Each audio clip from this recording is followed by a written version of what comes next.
tan denso como parece ser, y voy a tratar de hacerlo, de hablar mucho de la evidencia, pero tratando de llegar a un punto y a un concepto claro al final de la charla. Entonces, vamos a hablar, no avanza esto. Aquí, listo. Entonces, vamos a hablar de por qué hace diferente la clavícula distal, o sea, por qué hay que tener todo un capítulo aparte de clavícula distal, los aspectos relevantes en la toma de la decisión y el tratamiento enfocado a los tipos de fijación para la clavícula distal. Entonces, ¿qué sucede con la clavícula distal? El número de casos es menor que la clavícula, que las fracturas o el trauma, el tercio medio de la clavícula, pero a pesar de ser menor el número de pacientes que tenemos, la probabilidad de tener complicaciones, de tener no uniones o malas uniones es muy alta. De ahí que debemos entender por qué suceden y cómo manejar estas fracturas. La biomecánica es distinta y en gran parte se debe a las inserciones ligamentarias que tiene la clavícula. Recordemos que el extremo distal de la clavícula está sometido a muchas cargas en todas las direcciones, rotacionales, hacia arriba, hacia abajo. En fin, es un área del cuerpo que realmente sufre estrés durante todo el tiempo. Entonces, ¿a qué debemos este gran movimiento que tiene o esta estabilidad con movimiento que tiene esa articulación o ese extremo distal de la clavícula? A la relación que tiene con la coracoides, con el acromion y los ligamentos que la unen, los ligamentos acromioclaviculares y los ligamentos coracoclaviculares, conoide y trapezoide. Entonces, entendiendo esta biomecánica, entendiendo dónde están insertados los ligamentos y las cargas rotacionales, compresivas y traslación que sufre la clavícula distal, vamos a entender por qué pasó la fractura y cómo debemos manejarla. Entonces, recordemos, los ligamentos acromioclaviculares están aproximadamente, o se insertan hasta 6 milímetros mediales del extremo más distal de la clavícula distal, ¿sí? Y el ligamento conoide y trapezoide está a 4.5 y 2.5 centímetros en promedio del extremo o de la articulación acromioclavicular. Entonces, con esto en mente, y yo veo mi trazo de fractura, yo puedo saber qué relación tiene la fractura con la inserción ligamentaria. Entonces, ¿cómo estudiar estas fracturas? Aquí viene algo muy clave y es cómo estandarizamos la toma de las radiografías en cada uno de nuestros hospitales. ¿Sí? Sabemos que la gran mayoría de veces cuando el paciente ya nos llega a nosotros a la consulta o incluso en el servicio de urgencias, ya tiene tomada la radiografía. Entonces, es clave hacer un trabajo previo con los técnicos de cada hospital para estandarizar la toma de las radiografías. Hay muchas proyecciones, pero si logramos tener esos dos sets de radiografías, creo que podemos hacer la mayoría de los diagnósticos. En la radiografía de hombro, un paciente con trauma de hombro, tener el set de hombro, que es una placa AP verdadera, escapulohumeral y axilar, y cuando hay fractura de clavícula, necesitamos tener proyecciones ortogonales de la clavícula, sí, así como en la muñeca, como en el tobillo, tenemos AP y lateral, porque en la clavícula no lo vamos a tener. Entonces, de ahí que necesitamos este set de clavícula, que es una AP cefálica 20 grados, que haría las veces de proyección de zanca, una AP cefálica a 45 grados y caudal a 45 grados. Entonces, con esto vamos a tener un estudio estandarizado de nuestros pacientes y podemos hacer la gran mayoría de los diagnósticos. En el extremo distal, en las fracturas del extremo distal de la clavícula, un TAC, una resonancia, por supuesto, nos ayudan a saber si hay lesiones asociadas, el TAC a definir mejor el trazo de la fractura, pero en la gran mayoría de las ocasiones, con una simple radiografía, con este set de radiografías bien tomadas, sería suficiente. Ahora, en la clasificación, ¿qué define la clasificación? Hay dos cosas que hay que tener en mente: la relación de la fractura con los ligamentos coracoclaviculares y el compromiso articular. O sea, esto es lo que hay que tener en la cabeza. Y por supuesto, si está desplazado o no. Hay muchas clasificaciones. La más conocida es la clasificación de NIR, ¿sí? Que sabemos todos, pues recordamos la clasificación que define si la fractura es lateral a los ligamentos coracoclaviculares, si son mediales a los ligamentos coracoclaviculares, que sería la 2A, o si es entre los dos ligamentos conoide y trapezoide, digamos. Y quiero hacer énfasis en estas 2A y 2B porque es en la mayoría de artículos o la mayoría de la evidencia que está reportada se hace en este grupo de fracturas que son las inestables. ¿Qué pasaba con la clasificación de NIR? Que la concordancia interobservador es muy mala. ¿Sí? El kappa llega a 0,4 en el mejor de los escenarios. Por eso Robinson dijo, bueno, eso está muy complicado, vamos a hacerlo un poco más sencillo y define las fracturas de clavícula divide la clavícula en 5 partes y el quinto más lateral sería el 3, que sería la clavícula distal. A y B es si es desplazada o no, y la 2 si tiene conminución o no. Entonces una fractura puede ser 3A2 si es una fractura del extremo distal de la clavícula, no desplazada conminuta, por ejemplo. Y solo haciendo más fácil la clasificación logró una concordancia hasta el 0,8. Entonces mejoró. La O, por supuesto, también tiene su forma de clasificar, que es muy parecida a una mezcla de las anteriores. ¿Qué pasaba con la de NIR? Ya la conocíamos, es una clasificación que la aprendimos todos desde la Facultad de Medicina. Entonces, ¿cómo hacer para mejorar esta concordancia? Y salió la clasificación de NIR modificada que buscaba mejorar la concordancia de la clasificación, pero ¿qué pasó? No lo logró. La concordancia interobservador e intraobservador sigue siendo pobre. Entonces, con esto en mente, quedarse uno discutiendo el tipo de la clasificación de cada fractura, creo que no nos aporta mucho. Creo que lo que hay que realmente tener en cuenta en cada uno de nuestros pacientes es si la fractura es lateral o medial al tubérculo conoide, si el desplazamiento, cómo es el desplazamiento medial y lateral, si hay acortamiento, cómo está el contacto entre el foco de fractura, si hay conminución o no, y si hay conminución, qué fragmentos siguen o no unidos a los ligamentos coracoclaviculares, y por supuesto, cómo está la articulación, si hay extensión articular o no. Es decir, con todas estas características, yo puedo a cada uno de mis pacientes entender su fractura y poder brindarle lo que realmente necesita. Ahora, el tratamiento. Voy a enfocar en los métodos de fijación. Sabemos que fracturas que no estén desplazadas se pueden manejar de forma conservadora. No voy a entrar en ese campo durante la revisión. Voy a enfocarme a los métodos de fijación.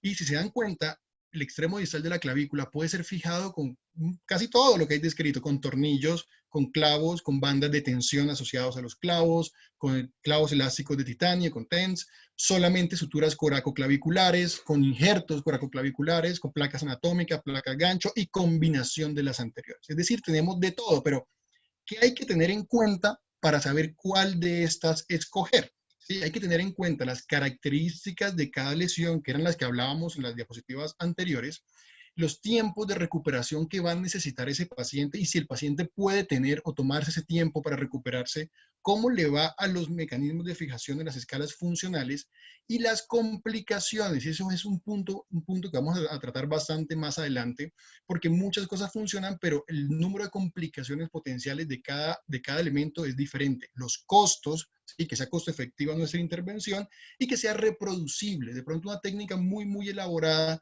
no va a poder ser reproducible y no va a poder compararla. Entonces, con todo esto en mente, pues todo va a funcionar. La pregunta es, ¿comparado con qué? Sí, digamos, y esa es una discusión que uno escucha mucho en los hospitales y es, yo utilizo tal cosa y me va bien. Sí, pero la pregunta es, oiga, ¿usted se ha comparado? O sea, eso que usted hace comparado con otra cosa, ¿cómo le va? ¿Sí?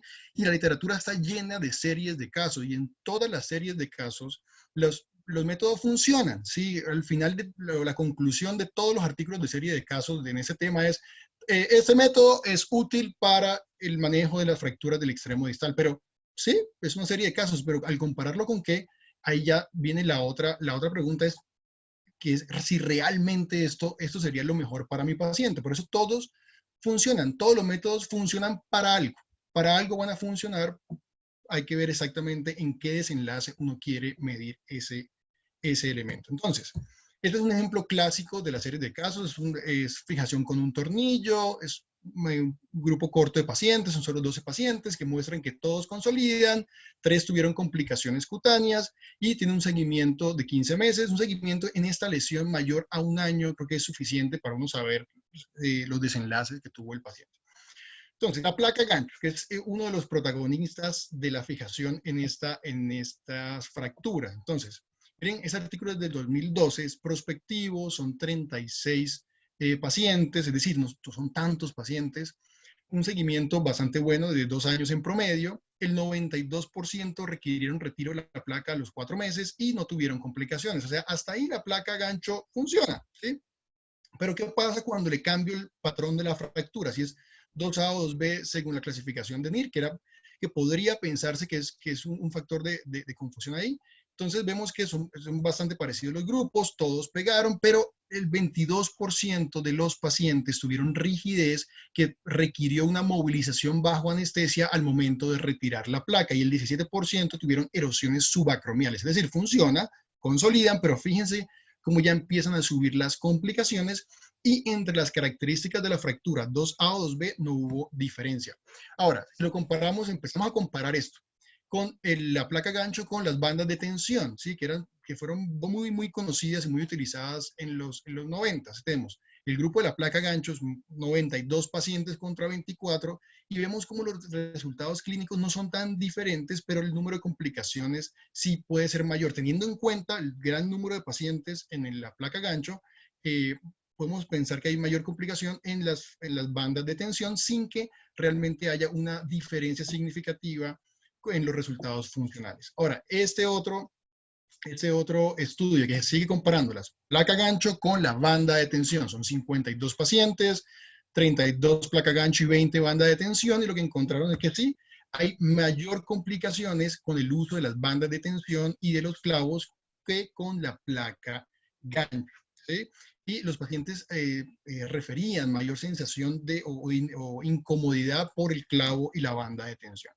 Ahora, seguimos comparando. 45 pacientes, placa gancho contra banda de tensión. ¿Sí? La placa gancho mostró menos complicaciones quirúrgicas y mejor tasa de unión, pero ojo, 36% de los pacientes con placa gancho referían síntomas de pinzamiento subacromial, tenían peores resultados funcionales que mejoraron cuando se les quitó la placa gancho y quedaron con los mismos resultados funcionales que los pacientes que no habían presentado estos síntomas de erosión subacromial. Y al final, a nivel de desenlace clínico, no hubo una diferencia significativa con la banda de tensión. ¿Listo? Ahora, eso era placa gancho con banda de tensión. Ahora, este otro grupo de pacientes que comparan la placa gancho con reconstruir los ligamentos. ¿Sí? Entonces, ese es prospectivo, son 42 pacientes. Fíjense cómo el número de pacientes casi siempre se mantiene en este estilo de estudios. Los resultados son similares en cuanto a función, pero la placa gancho sí tenía mayores complicaciones en forma temprana y el número de pacientes que lograron el movimiento igual, pues en el tiempo de evolución, eh, con respecto a las suturas, muchos los pacientes que tuvieron placa gancho se demoraban más en tener el movimiento que los pacientes que le hicieron la banda de tensión y los anclajes. Entonces, comparando la placa gancho con suturas, ya no es con el injerto y anclaje, sino solamente con un Dacron. Es un estudio retrospectivo, un año de seguimiento, son 49 placa gancho y 23 las suturas. Vemos como no hubo reportes de complicaciones con la sutura y el 24.5% de los pacientes con placa gancho presentó algún tipo de complicación. Este otro estudio, parecido al anterior, son 68 pacientes, 37 meses de seguimiento, muy buen seguimiento. Las suturas lograron un mejor movimiento inicial versus la placa gancho. No tuvo diferencias en complicaciones y todos consolidaron. ¿Okay? Entonces, hasta acá, ¿qué tenemos? Que pues sí, que la placa gancho funciona, pero cuando uno la empieza a comparar con otros métodos que no sean los clavos y las bandas de tensión, probablemente no le va tan bien en términos de complicaciones. Ahora, el otro gran protagonista de la fijación del extremo distal de la clavícula son las placas bloqueadas. Ese es un ejemplo, hay muchos de estos estudios, pues, pero es un ejemplo clásico de una serie de casos de 32 pacientes donde muestran que todos los pacientes mejoraron en sus escalas funcionales y solamente 2 pacientes tuvieron complicaciones.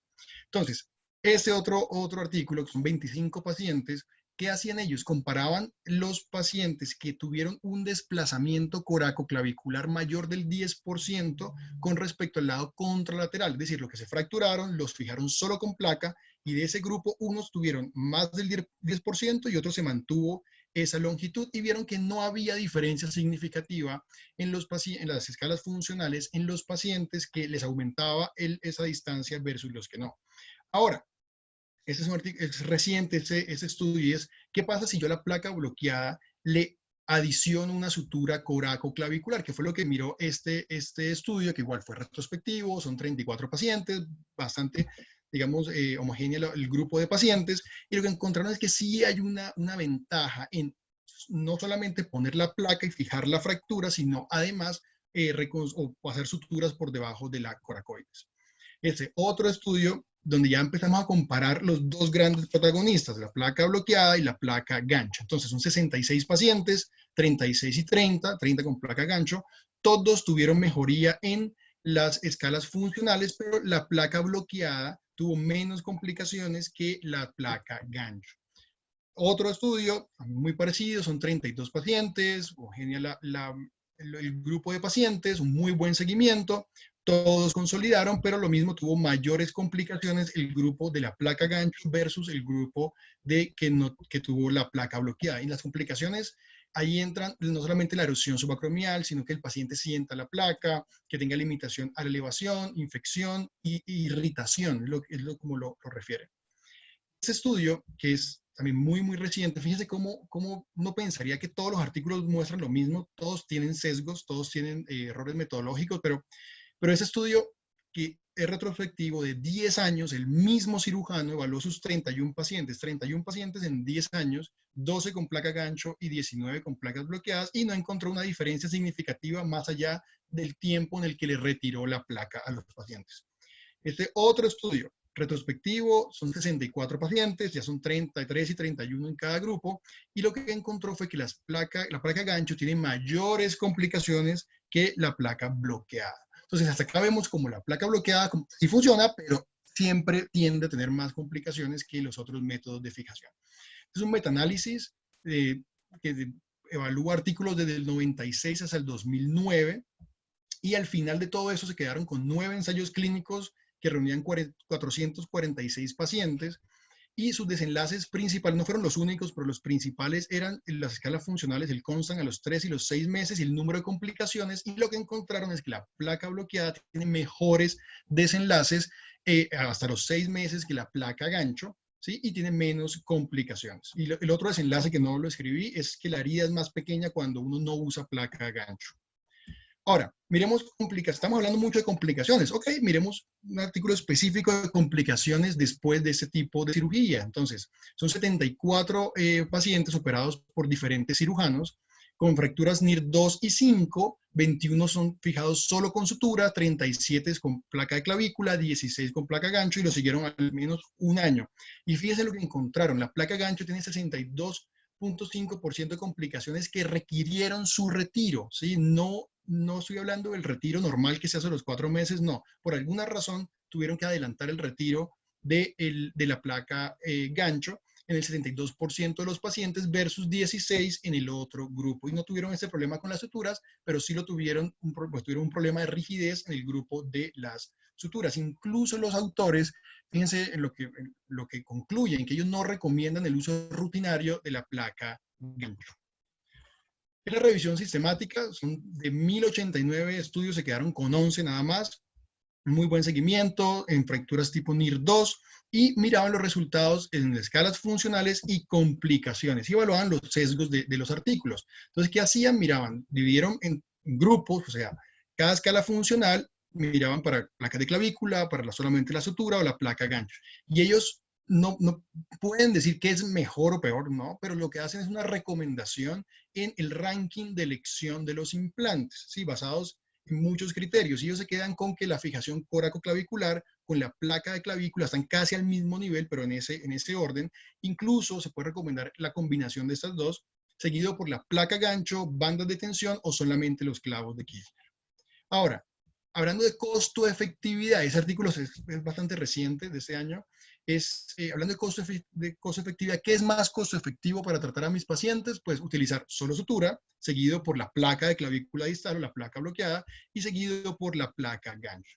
Ahora, en cuanto a la placa gancho, ¿sí? que es muy utilizada por muchos de los que están viendo esta conferencia, ¿qué pasa con la placa gancho? Que no todos somos iguales. Yo podría resumir qué sucede o por qué no usar la placa gancho en esta única frase, y es que no todos somos iguales, y la placa pues viene con su ángulo fijo. Entonces, crea un espacio muerto en el espacio subacromial, que si bien ya hay artículos, que no voy a hablar de ellos, pero ya hay artículos que hablan de que no invade o no logra tocar permanentemente la tuberosidad mayor, ni la cabeza del húmero, ni el manguito rotador, sí entra en contacto cuando el paciente hace abducción y elevación máxima y erosiona el acromio, el cual es inocente, ¿ok? En este tipo de fracturas. Ahora, ¿por qué algunos pacientes sí sufren de erosión subacromial y otros no? Entonces, ese artículo que hizo, cogió 36 pacientes, 18 con erosión y 18 sin erosión, y miraron cuál era la diferencia, ¿sí? ¿Por qué unos sí y a otros no? Y lo que encontraron es que en el grupo que tenía una erosión subacromial, o acromial, perdón, subacromial, este ángulo clávico acromial era de 51 grados y el grupo que no tenía erosión era de 44. Entonces, probablemente tener este ángulo menor ayuda a que no tengamos tanta erosión subacromial. Pero en la vida real, ¿quién toma un TAC a estos pacientes solo para medir este ángulo, para definir si usa placa gancho o no? O sea, en la vida real tenemos otros muchos criterios para definir si utilizamos o no la placa gancho. Ahora, consideraciones con la placa gancho. Sí cumple como estabilizador, por eso, digamos, pero incluso profesores míos, que alguna vez tuve, o colegas que dicen que a mí yo uso placa gancho y funciona. Claro que funciona. Cumple como estabilizador y en cuanto a consolidación de la fractura, cumple igual que la placa bloqueada, pero tiene muchas complicaciones. Si yo lo comparo con otros métodos de fijación, voy a tener los mismos buenos desenlaces con mayor probabilidad de complicaciones. Además, requiere retiro, lesiona el acromion, invade el espacio subacromial como lo mostré previamente, y en el costo global de la intervención, que es otro factor a tener en cuenta. Uno siempre piensa cuánto le cuesta al hospital o al sistema de salud nada más esa segunda intervención y hasta ahí llega el análisis. Pero piensen en la vida de ese paciente, piensen que él tiene que desplazarse a una nueva consulta, una nueva preanestesia y es tiempo de desplazamiento, costos de desplazamiento, tiene que parar de trabajar al menos un par de días mientras la cirugía, etcétera. Entonces, el costo, digamos que era lo que tenía ese último artículo que les mostraba que salió este año de la costo efectividad. Hay que meter todo en la bolsa al momento de decir si realmente es más económico utilizar la placa gancho que otros métodos. ¿Cuál sería la indicación para mí de la placa gancho? Es una indicación bastante reducida y son fracturas de clavícula distal con minutas y que además tenga asociada una fractura de la coracoides. Es decir, no puedo utilizar la coracoides como un punto de anclaje de mi placa en la clavícula. Entonces ahí entraría a jugar la placa gancho. Yo que utilizo en mi práctica, digamos, mi método preferido, por decirlo así, es uno, no tener una receta de cocina. Yo veo las características de cada fractura y con esto tomo la decisión, pero usualmente pues mi método preferido es la placa bloqueada asociado a suturas coraco-claviculares y evito a toda costa la placa gancho. Entonces, para recordar, entienda que la fractura va mucho más allá de la clasificación, no se enfrasque en esas discusiones que uno tenía a veces en las revistas de ortopedia de qué tipo de clasificación es. No se enfrasque en eso, tenga en mente todas las consideraciones que hablamos al inicio de la charla y según la fractura, escoja el mejor método de fijación. Si es solo sutura, si la solo sutura se la hizo en una placa anatómica distal o solo la placa anatómica distal y evite la placa gancho. Muchas gracias.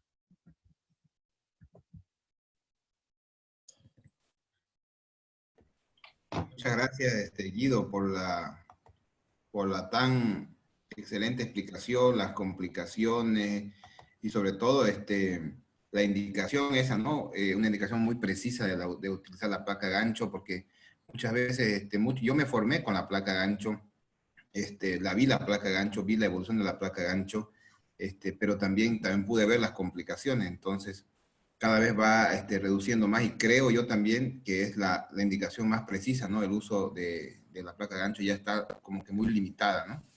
Y agradecerle por tan brillante exposición para poder, sobre todo, entender toda la biomecánica de la columna clavicular, que es importante, ¿no? De la parte distal de la clavícula. No, muchas gracias. Gracias, Guido. Excelente. Muy buena revisión. Cristian, Un cuando gusto, Juan. quiera. Gracias, Guido. Bueno, buenos días con todos.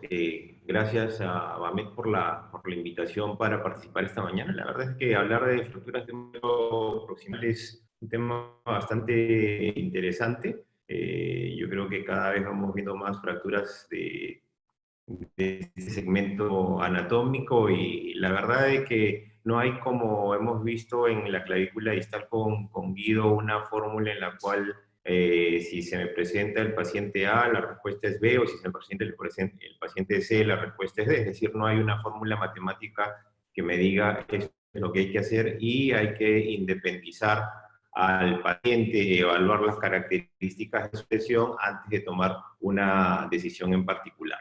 Las fracturas del húmero proximal son fracturas relativamente frecuentes en adulto mayor. Su incidencia es bastante alta, como podemos ver, 105 por cada 100 personas. Va en aumento en virtud a que epidemiológicamente cada vez vivimos más, hay pacientes cada vez más longevos y obviamente la longevidad pues hace de que también haya más pacientes osteoporosos. Obviamente esto es una fractura típica del paciente con osteoporosis, fracturas de alta energía en los pacientes un poquito más jóvenes. Entonces, el tratamiento quirúrgico es controversial, como ya hemos estado viendo en la charla previa que nos habló Guido. Y aquí hablar sobre clavos versus placas, yo creo que la mayoría nos hemos familiarizado y nos formamos con las placas bloqueadas y que cuando llegaron hace casi 20 años atrás, el clásico video de la manzana con la placa convencional y la manzana con la placa con estabilidad angular, pues nos hacía ver de que era prácticamente la solución a todos nuestros problemas. Y progresivamente se denominó que las placas eran el gol estándar en el tratamiento de estas fracturas.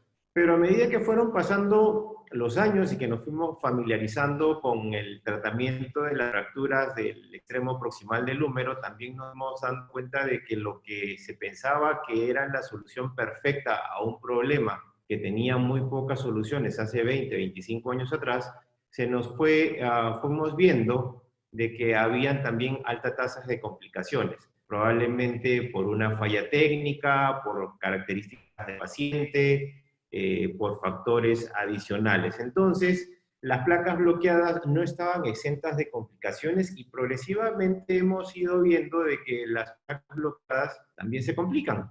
Y como podemos ver en la diapositiva, hay una serie ya de publicaciones en las cuales nos hablan de todas las complicaciones, los beneficios y todo lo que nos sucede con las placas bloqueadas. Los clavos endomedulares, de hecho, que son una alternativa válida para la fijación de estas fracturas y presentan para algunas fracturas, por ejemplo, las fracturas en dos partes, fracturas a nivel del cuello, del húmero, algunas ventajas biomecánicas, puesto que nos van a brindar rigidez para bar o bar y obviamente también para la carga torsional, puesto que al ser clavos bloqueados la posibilidad de rotación se ve anulada.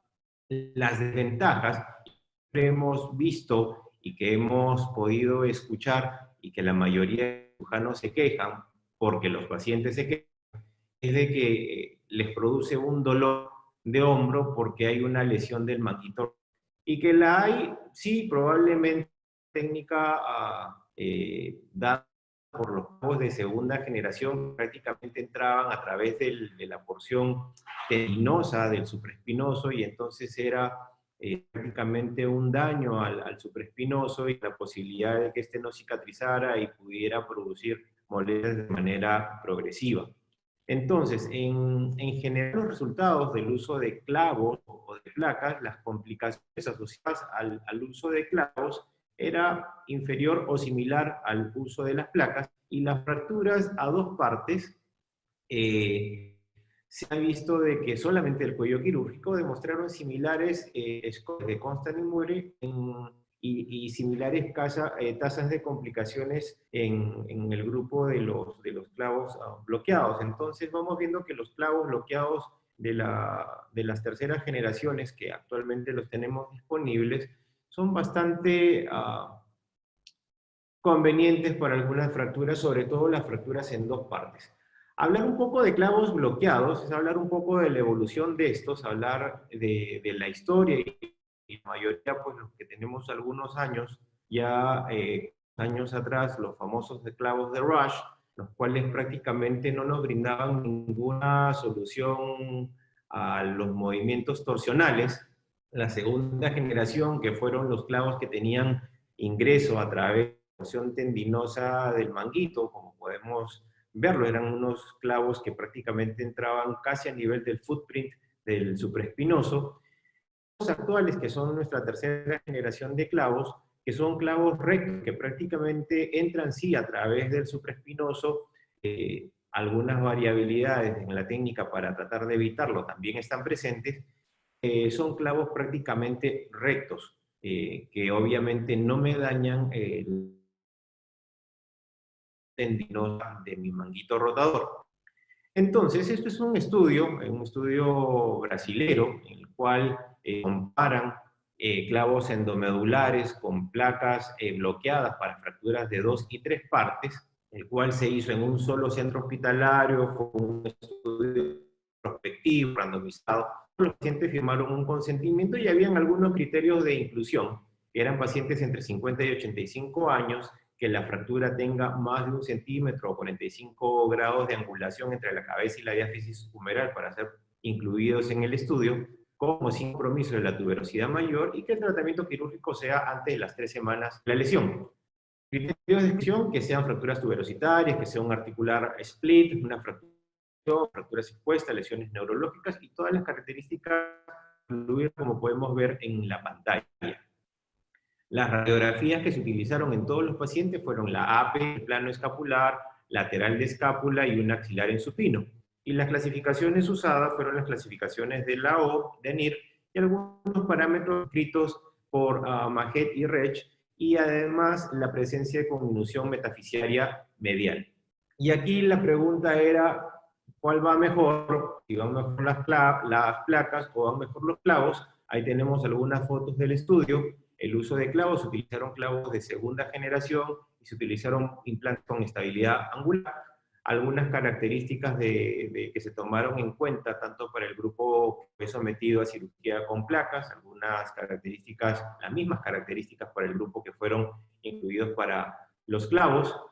Los scores funcionales que se fueron midiendo hacia el sexto y 12º mes, y la verdad es de que todas tuvieron complicaciones, pero vamos a ver el resultado de este estudio. Y las conclusiones fueron que las fracturas del húmero proximal fijadas con placas bloqueadas o clavos endomedulares producían similares resultados clínicos y radiológicos. Las tasas de complicaciones y reintervenciones fue superior al tratado con clavos. Esto probablemente me viene, y uno tiene que siempre evaluar y tienes que ser crítico en los resultados de, sobre todo los estudios, y probablemente los mejores resultados hayan sido en las fracturas de 2 partes para los clavos, y obviamente uno tiene mucho más pericia al momento de fijar con placas, puesto que es con lo que nos hemos familiarizado al momento de nuestra formación. Esto es otro estudio, este es un estudio del año pasado de Pascal, en el cual hablaba sobre la clasificación y el uso de los clavos de tercera generación colocados de manera percutánea, y los objetivos de este estudio era clasificar el tipo de desplazamiento de las fracturas del húmero proximal a nivel del cuello quirúrgico para poder determinar el punto de entrada más adecuado para poder hacer esta osteosíntesis de manera percutánea, y obviamente poder reportar los resultados funcionales y radiográficos usando esta técnica. Entonces podemos ver ahí que este es un que no entra a través de la porción tendinosa del supraespinoso, entra a partir de la porción muscular. Como podemos ver en la imagen, es un clavo recto, y que cuando uno coloca estos de tercera generación, lo que uno pues le resulta un poco de temor, por así decirlo, es que prácticamente uno horada el agujero de entrada a nivel articular, en la parte muy superior de este, y la verdad es que uno, cuando se empiezan a poner esos clavos, uno dice, ¿realmente estoy en el sitio correcto? Y sí, es relativamente sencillo colocar estos clavos, coloca la guía, introduce el clavo y lo termina bloqueando con la de bloqueo, sobre todo para los que son cortos, los clavos largos. Mi preferencia es mano alzada, pero en clavos cortos es muy rara, es una cirugía muy cortita. Como podemos ver ahí, Pascal utiliza el clavo para hacer la reducción. Pascal, bueno, tiene una muy grande en esto, aparte de su clavo de diseño personal de él, y la verdad es de que los resultados fueron bastante interesantes. Entonces habíamos acá visto distintos tipos de desplazamientos, un desplazamiento con rotación interna, otra se hacía la rotación neutra y a veces se hacía algún tipo de ademán para poder reducir de manera adecuada. Uno ingresa el clavo, fija distal, desimpacta el clavo para poder hacer una compresión a nivel de la metáfisis, termina bloqueando los tornillos proximales. Entonces, Pascal clasificó a las fracturas en dos partes. Ojo, son fracturas en dos partes que pueden ser fijadas con clavos o con placas. Pero quería ver cuán fácil era o cómo podíamos diseñar el punto de entrada a partir del tipo de desplazamiento que tenía la fractura. Y entonces clasificó las fracturas en tipo A, fractura del cuello quirúrgico en valgo, las de tipo B, fracturas del cuello quirúrgico con traslación, y las fracturas de tipo C, que eran las fracturas del cuello quirúrgico en varo. Y a partir de ahí se diseñaron también los portales de entrada. El portal A para las deformidades en valgo, las B cuando había ausencia de desplazamiento, o el portal C cuando había una deformidad en varo de la cabeza humeral, y el portal Vasier usado en varo y angulación posterior de la cabeza, que eran los menos frecuentes. Entonces ahí algunos casos de este estudio local y que muestra obviamente que es un resultado bastante bueno, con unas radias de control excelentes. Obviamente, cosméticamente, para estos pacientes, prácticamente las huellas de una intervención quirúrgica son prácticamente invisibles. Esto es otro caso en el cual había una angulación en varo, se desimpacta y se coloca el clavo endomedular. Los resultados funcionales, y esto es otra de las imágenes de los clavos o de los pacientes que llevó a estudio Pascal, y como podemos ver, esta es una persona adulta mayor, y a los 8 días, normalmente lo que los pacientes adultos mayores usan las dos extremidades para poder apoyarse al momento de sentarse o de levantarse, y entonces probablemente este escenario con una placa bloqueada, por más bloqueada que sea, no lo podemos permitir a los pacientes de manera precoz, a diferencia de que cuando utilizamos los clavos, probablemente podríamos tener un poquito más de libertades para con los pacientes. Entonces, ¿los clavos tienen ventajas en las fracturas en dos partes? Sí tienen algunas ventajas, puesto de que la consolidación y los resultados son excelentes, como podemos ver. El diseño recto y las pequeñas dimensiones de estos nos van a prevenir las lesiones del manguito a nivel del punto de entrada, y obviamente si uno lo tiene en cuenta de que uno hace una osteosíntesis biológica tratando de no abrir el foco de fractura y haciendo el bloqueo respectivo, nos vamos a conseguir un constructo bastante estable, fuerte, y que nos permita la rehabilitación precoz del paciente. Entonces, hasta ahí vamos con las placas y con los clavos, y entonces las fracturas de número proximal, como hemos venido viendo en las últimas diapositivas, representan retos para el cirujano, puesto que, como hablé al principio de la charla, no hay una fórmula completa para poder decir qué es mejor para cada paciente, y hemos visto que por lo menos en las fracturas de 2 y 3 partes los resultados con placas y con clavos son bastante similares, e inclusive uno podría decir de que los clavos son superiores, y esto va a depender probablemente, si uno tiene una formación colocando placas y sabes colocar tus placas bien, pues coloca placas, y si sabes colocar bastante bien coloca clavos. Esto es como la discusión de hacer un Latarjet abierto o hacer un Latarjet artroscópico.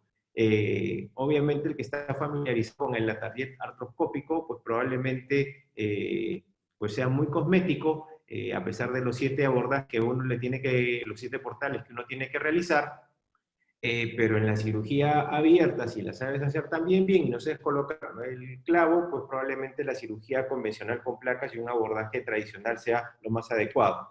Entonces, ¿cuáles son los retos para este tipo de fracturas? Es de que las fracturas son muy comunes, hay todavía controversias en la evaluación y en el manejo de los pacientes.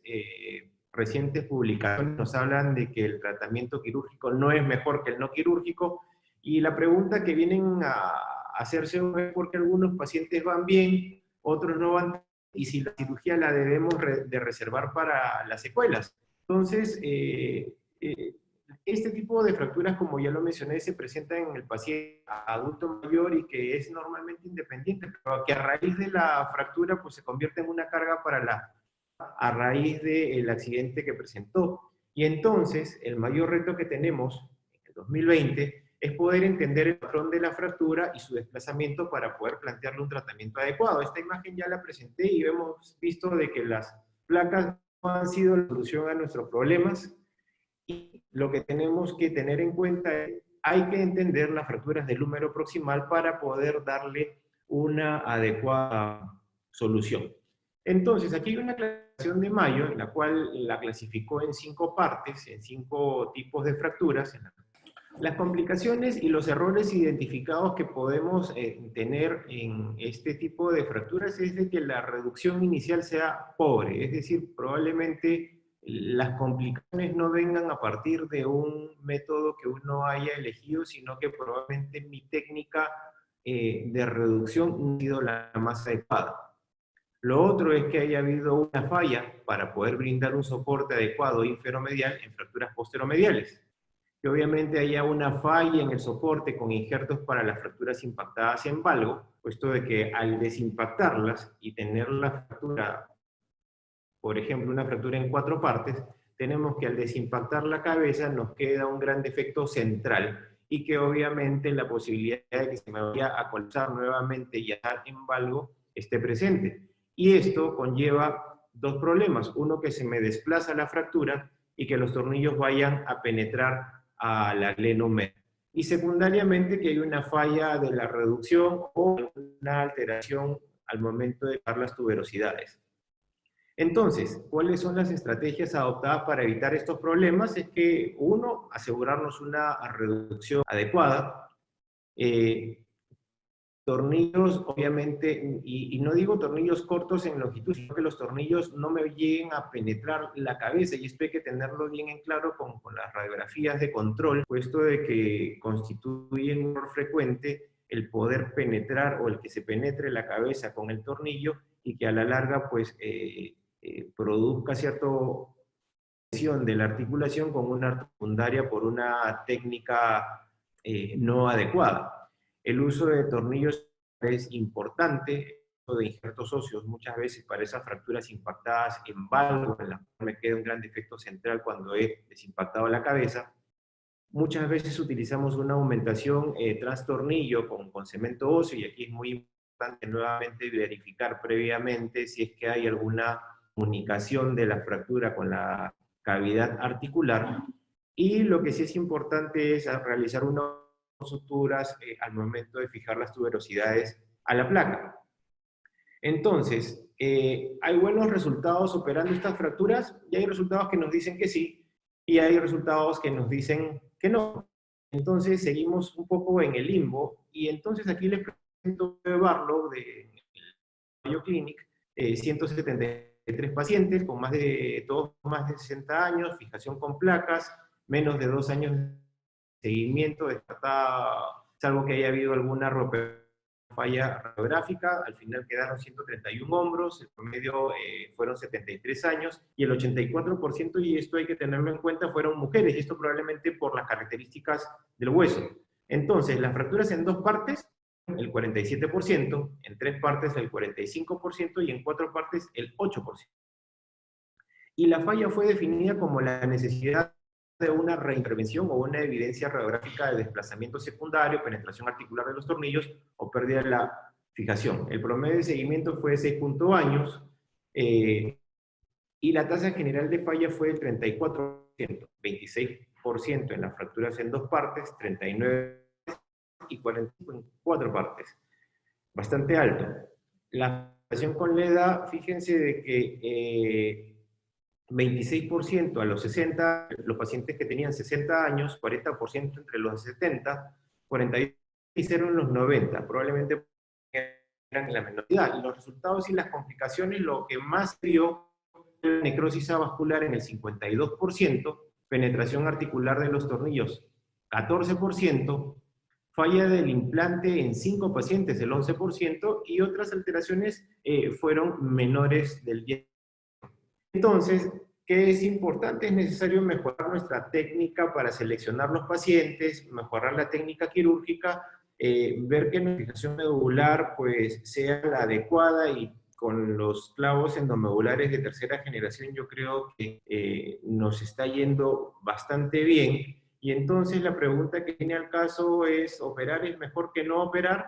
Y entonces, estudios que nos hablan sobre que mayores de 60 años, la fijación con placas bloqueadas todavía tiene una alta tasa de complicaciones. Entonces, las prótesis, realmente aquí uno tiene que evaluar mucho para poder decir si la prótesis es la solución a mis problemas. Y en fracturas muy desplazadas, en las cuales la osteosíntesis va a ofrecer un resultado adecuado, probablemente la artroplastía es una de mis mejores opciones. La hemiartroplastía siempre, por lo menos por mucho tiempo, una solución a estos problemas. Y el problema con estas fijaciones de prótesis artroplastías era de que lo más importante, como todos sabemos, es que las tuberosidades tenían que cicatrizar, puesto que si no cicatrizaba mi prótesis no iba a funcionar. Y entonces hay resultados disímiles, algunos satisfactorios, otros no tanto, y otros que son caóticos. Lo importante para tener en cuenta es actualmente cuando uno hace una hemiartroplastía, es que se le devuelva el arco gótico para poder tener una congruencia anatómica entre la cabeza y la glena, para poder darle esa función o restaurar la función perdida a raíz de la fractura. Y entonces, como podemos ver aquí, es que se le ha devuelto la congruencia y las relaciones anatómicas entre mi prótesis y el resto de mi anatomía del hombro.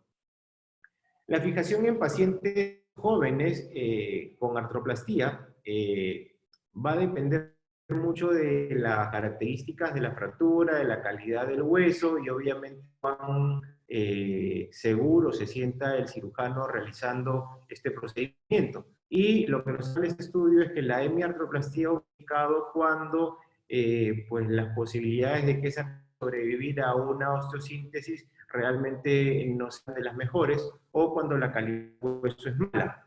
Entonces, la controversia sigue estando presente. Clavos, placas, prótesis, y esto es algo que hay que tenerlo muy en cuenta, es decir, individualizar a cada paciente, es decir, tenemos un arsenal terapéutico bastante grande para este tónico. La hemiartroplastía es la prótesis reversa, y esto es algo que uno se sigue preguntando, y este estudio nos ha artroplastía reversa, probablemente para fracturas complejas va a tener resultados mucho más favorables y predecibles que una artroplastía.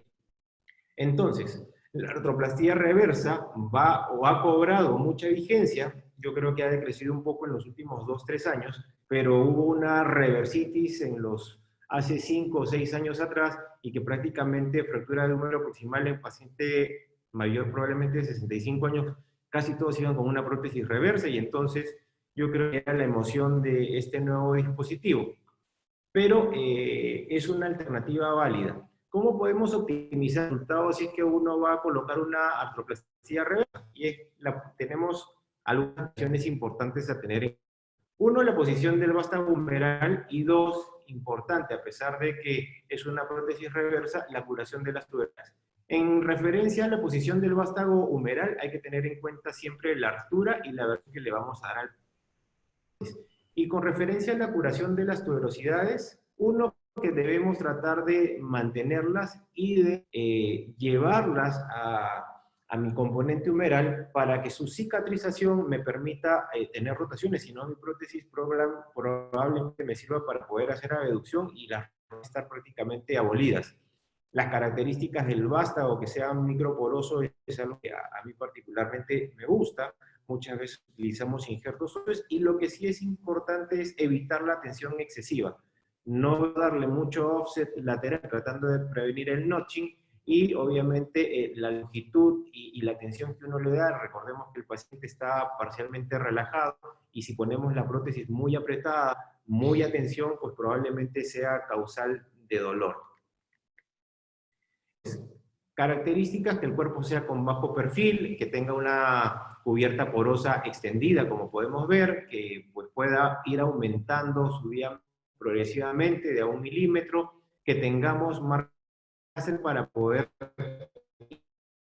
ir exactamente hasta dónde voy a llevar mi prótesis, y sí es importante definir agujeros para poder colocar mis suturas y poder llevar mis tuberosidades a mi zona humeral. Entonces, las indicaciones para mi artroplastia reversa: artropatía del manguito rotador, ruptura irreparable del manguito rotador con una pseudoparálisis, artroplastia de misión, lo que estamos hablando en fracturas del húmero en 3 y 4 partes, que sean agudas. Obviamente es mucho más fácil para mí operar en agudo, que haya una mala unión o que no haya habido una unión adecuada. Y lo otro es que haya una ósea glenoidea, que es tema aparte. Algunas contraindicaciones para la artroplastia reversa: absoluta es la infección activa, como en toda nuestra especialidad, que haya una disfunción del nervio axilar o deltoides, salvo que seamos expertos haciendo transferencias tendinosas y una salida, como alguna vez le ha mencionado el doctor Bassem El Hassan, una transferencia del pequeño que nos va a poder ayudar para este tipo de pacientes. Que la calidad ósea esté muy deteriorada o que tengamos muy pobres, y eso obviamente va a contraindicar, puesto que la posibilidad de falla de la prótesis va a ser bastante alta. Y las contraindicaciones relativas es de que el paciente no sea colaborador, sobre todo pacientes obreros con trabajo de carga. Probablemente una artroplastia reversa no sea mi primera alternativa, y que al momento pues de operarlo yo sepa de que ha habido una rotación interna limitada por el riesgo de luxación que pudiera presentar el paciente. ¿Qué cosas tenemos que tener en cuenta para hacerlo bien? Yo creo que 5 tips para esto. Uno, que al momento de hacer el abordaje tenemos que tener el bíceps para obtener el camino correcto, es decir, el bíceps me lleva a donde quiero llegar. Primero hay que retirar la cabeza y luego me voy a encontrar con la tuberosidad mayor escondida. Hay que trabajar de manera óptima la glena, tratando de verla prácticamente de frente a uno, tener buenos separadores. Hay un separador en herradura que nos sirve bastante para una visión óptima, y obviamente recordemos que tenemos que respetar las tuberosidades porque nos van a seguir sirviendo. Entonces, usar el bíceps para encontrar el camino correcto. 2, remover la cabeza y luego vamos a encontrar escondida la tuberosidad mayor. 3, exponer bien nuestra glena. 4, optimizar la altura y la versión de mi prótesis. Y 5, recordar que voy a necesitar las tuberosidades con mis supersuturas al momento de fijarla a mi componente humeral. Y eso es lo más importante al momento de poner una prótesis. Pero las prótesis las colocamos y no están exentas de complicaciones: que se me luxe, que me hagan un notching, que me fracturen el acromio. Son posibilidades que, como todo en la vida, pues hay algunos pros, hay algunos contras y algunas complicaciones. Entonces, mis preferencias para una artroplastia reversa primaria es que normalmente utilizamos implantes entre 135 y 145 grados, entre 20 a 40 grados de retroversión, la lateralización 6 centímetros aproximadamente. Siempre trato de inferiorizar el base plate y a veces alguna inclinación no más de 10 grados, y el tamaño de la glenósfera va a depender sí del tamaño del paciente. Hay pacientes grandes, hay pacientes pequeños, y no todos los pacientes son iguales. Este algoritmo de Christian Spross es interesante para poder definir, no voy a hacer mucho hincapié en ello, pero usa mucho el índice de la tuberosidad deltoidea para definir el grado de osteoporosis del paciente o cuán comprometidas están las corticales. Y entonces en los pacientes activos recordemos que lo más importante al momento de tener un paciente con una fractura del húmero proximal, y si hablamos de pacientes menores de 65 años, es que debo de darle la máxima función al hombro, es decir, tengo que tratar por todos los medios de que ese hombro sea completamente funcional, pasando desde no hacer nada, si es que tiene las características para no quirúrgico, pasando por el tratamiento quirúrgico abierto y la posibilidad de una hemiartroplastía si es que es necesario. Pero recordemos, paciente menor de 65 años, optimizar la función completa. Si el paciente es más de 65 años, vamos a tener dos posibilidades, que el paciente sea activo y autónomo, y si es así, volvemos al tema de maximizar la función máxima, y si no lo es, hay que hacer algunas evaluaciones para poder definir qué es lo que va a necesitar el paciente, tratando de controlar el dolor. Otros estudios sobre operar en agudo, operar de manera tardía estas fracturas y que no hay diferencias en el rango de movimiento y las escalas funcionales o riesgo de operación, es decir, podemos operar de manera aguda o de manera tardía este tipo de fracturas con una artroplastía reversa y van a ir bastante bien. Si las tuberosidades tienen alguna influencia en mis resultados en pacientes adultos mayores, van a tener mejor rango de movilidad, especialmente para la flexión y la rotación externa, si los comparamos con los pacientes que no se les ha reparado las tuberosidades. El impacto del centro de rotación también es importante por el tema de que uno tiene que lateralizar la prótesis para evitar el notching, eso también es importante. Y recordemos que la artroplastía reversa puede brindarnos muy buenos resultados cuando son cuidadosamente seleccionados y el procedimiento es realizado de manera correcta. Algunas complicaciones en el adulto mayor sí se presentan, ya hemos visto la epidemiología de estas fracturas, y Cochrane, que es una librería muy grande que todos conocemos, ¿qué es lo que nos dice de estas fracturas? De que no hay un consenso realmente si operar sea mejor que no operar. Esto es un estudio de hemiartroplastía versus tratamiento no quirúrgico en fracturas de 4 partes del húmero proximal en pacientes adultos mayores, lo cual nos habla de que es ventajoso operarlos. Este es otro estudio de pacientes con fracturas en 3 partes, que si bien hay algunos que van bien, otros no tan bien, entonces uno va diciendo, ¿verdaderamente vale la pena operar, no operar? Y las conclusiones es de que la osteosíntesis con placas de bloqueo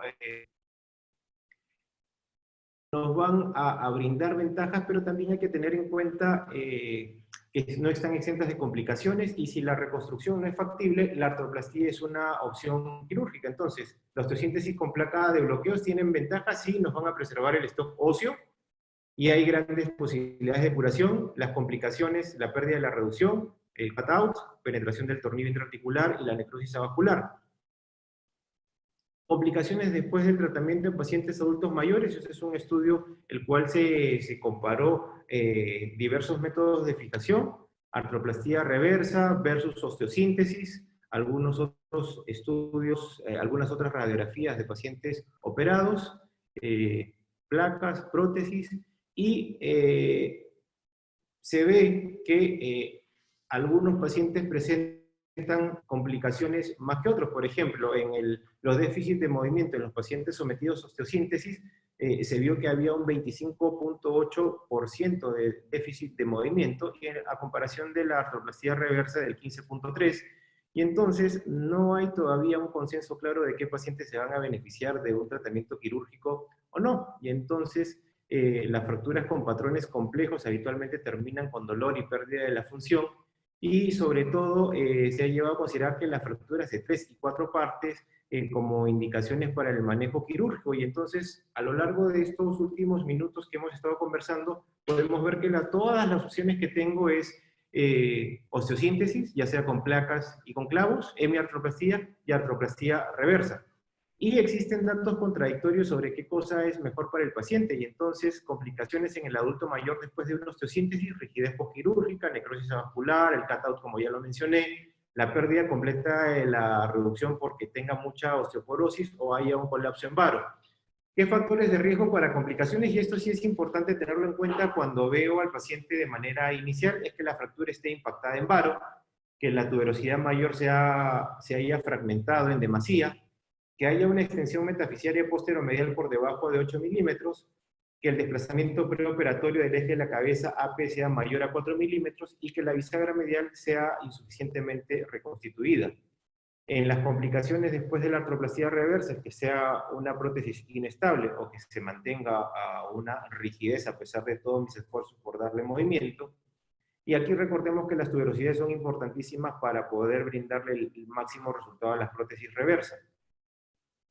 La fijación anatómica de las tuberosidades siempre nos van a mejorar la función del hombro en estas artroplastías y ya se ha visto con algunos estudios, como podemos ver, que la curación anatómica de la tuberosidad mayor va a mejorar la elevación anterior activa y la rotación externa, y que obviamente su decisión se asocia con el empeoramiento funcional. Entonces vemos claramente de que si bien la artroplastia reversa sigue esas artropatías de manguito rotador, siempre queda algún remanente muscular ahí asociado a la tuberosidad, y que si la llevamos a mi prótesis probablemente los resultados funcionales sean mucho mejores. Las complicaciones de la artroplastía en adultos mayores, obviamente la inestabilidad, y va a depender mucho de la cicatrización también de las tuberosidades, y entonces la evidencia entre artroplastía reversa versus prótesis, hay muy poca literatura de que comparen estos dos métodos de tratamiento. Hay un estudio interesante de Gupta, 92 estudios con 4.500 pacientes, la revisión muy interesante, ambos procedimientos con tasas similares de complicaciones. Vemos que las osteosíntesis van al 15% y las artroplastías al 18%. Habla de que la RAFI da mejores resultados funcionales y que la tasa de revisión, sin embargo, para la osteosíntesis va del 13% y para la artroplastía reversa del 5%. Entonces, como conclusiones es de que la artroplastía reversa es mucho mejor en pacientes mayores de 70 años. Entonces, como conclusiones es que el tratamiento de las fracturas complejas del húmero proximal, sobre todo en pacientes ancianos, sigue siendo desafiante y tenemos un abanico de posibilidades y que tenemos que evaluar al paciente en particular, viendo sus comorbilidades, viendo las características de la fractura, viendo las características del hueso que vamos a fijar, que ambos procedimientos, tanto la osteosíntesis como la artroplastía reversa en el 2020, son procedimientos de uso muy común porque ya estamos familiarizados con la mayoría de ellos, y obviamente no hay una recomendación o no hay un consenso claro sobre cuál es el mejor uno sobre el otro, y como vuelvo a hacer hincapié, hay que hacer un análisis cuidadoso de cada paciente en particular para poder brindarle el mejor de los tratamientos. Era lo que tenía para compartir con ustedes esta mañana. Ahora vamos a seguir con los casos que nos ha traído Alejandro, y de ahí creo que seguimos para la ronda de preguntas. Dejo de compartir pantalla para seguir adelante con el webinar. Listo. Muchas gracias, doctor Lozano. Excelente la presentación. Muy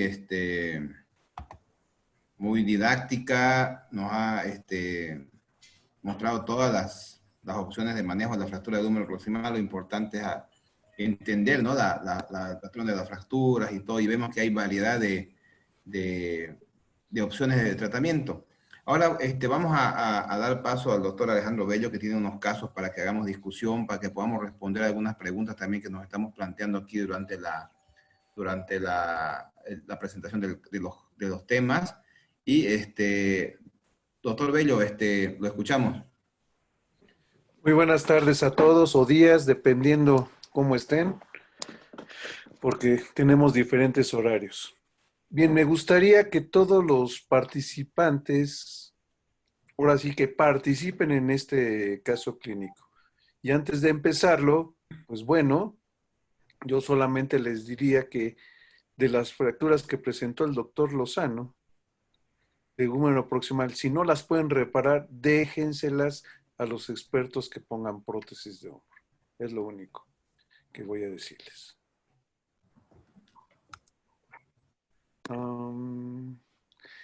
Bien, entonces aquí tenemos un masculino de 32 años, accidente en motocicleta, estable por el momento hemodinámicamente y rayos X portátil. Aquí el punto es, ¿operan la clavícula? Sí, no, ¿por qué? Me gustaría que ustedes participaran y enviar sí o no y por qué.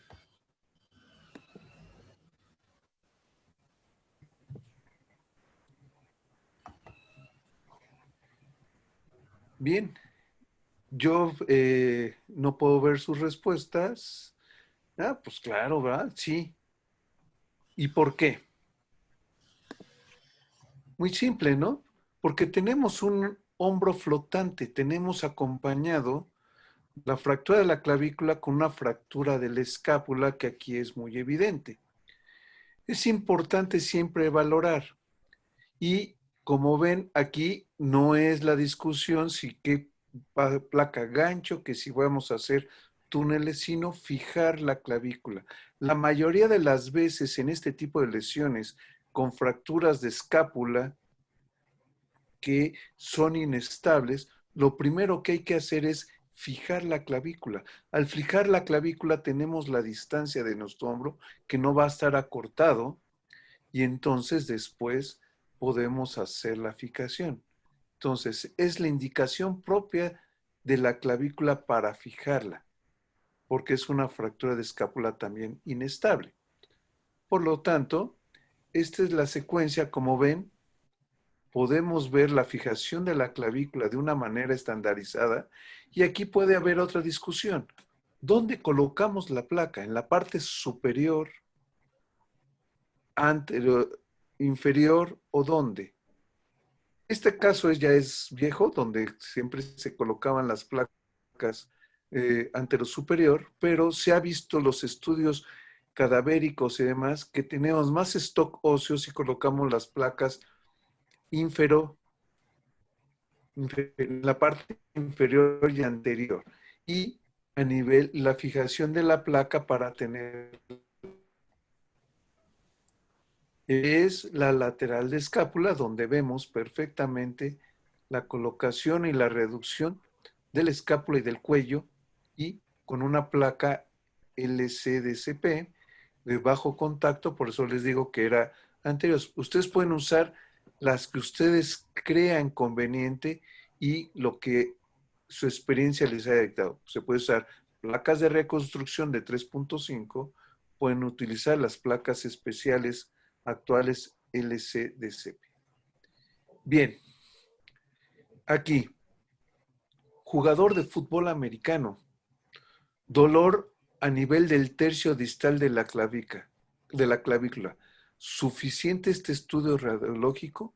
¿Y van a operar la clavícula? Espero sus comentarios.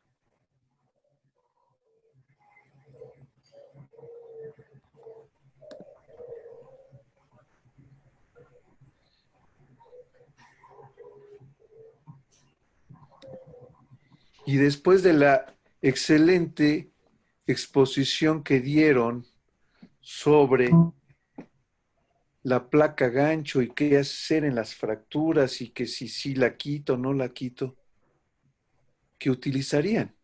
Otros preguntaban hacer colocar un tie rod, clavillo, Bosworth. Me gustaría que nos dijeran qué harían después de las excelentes exposiciones del doctor Guido. Entonces, ¿qué harían? ¿Lo operan? ¿No lo operan? Pues, yo pienso que aquí está la fractura casi sin moverse o le ponen un inmovilizador de hombro. ¿Qué harían? Ustedes dicen, sí lo operan. ¿Y con qué?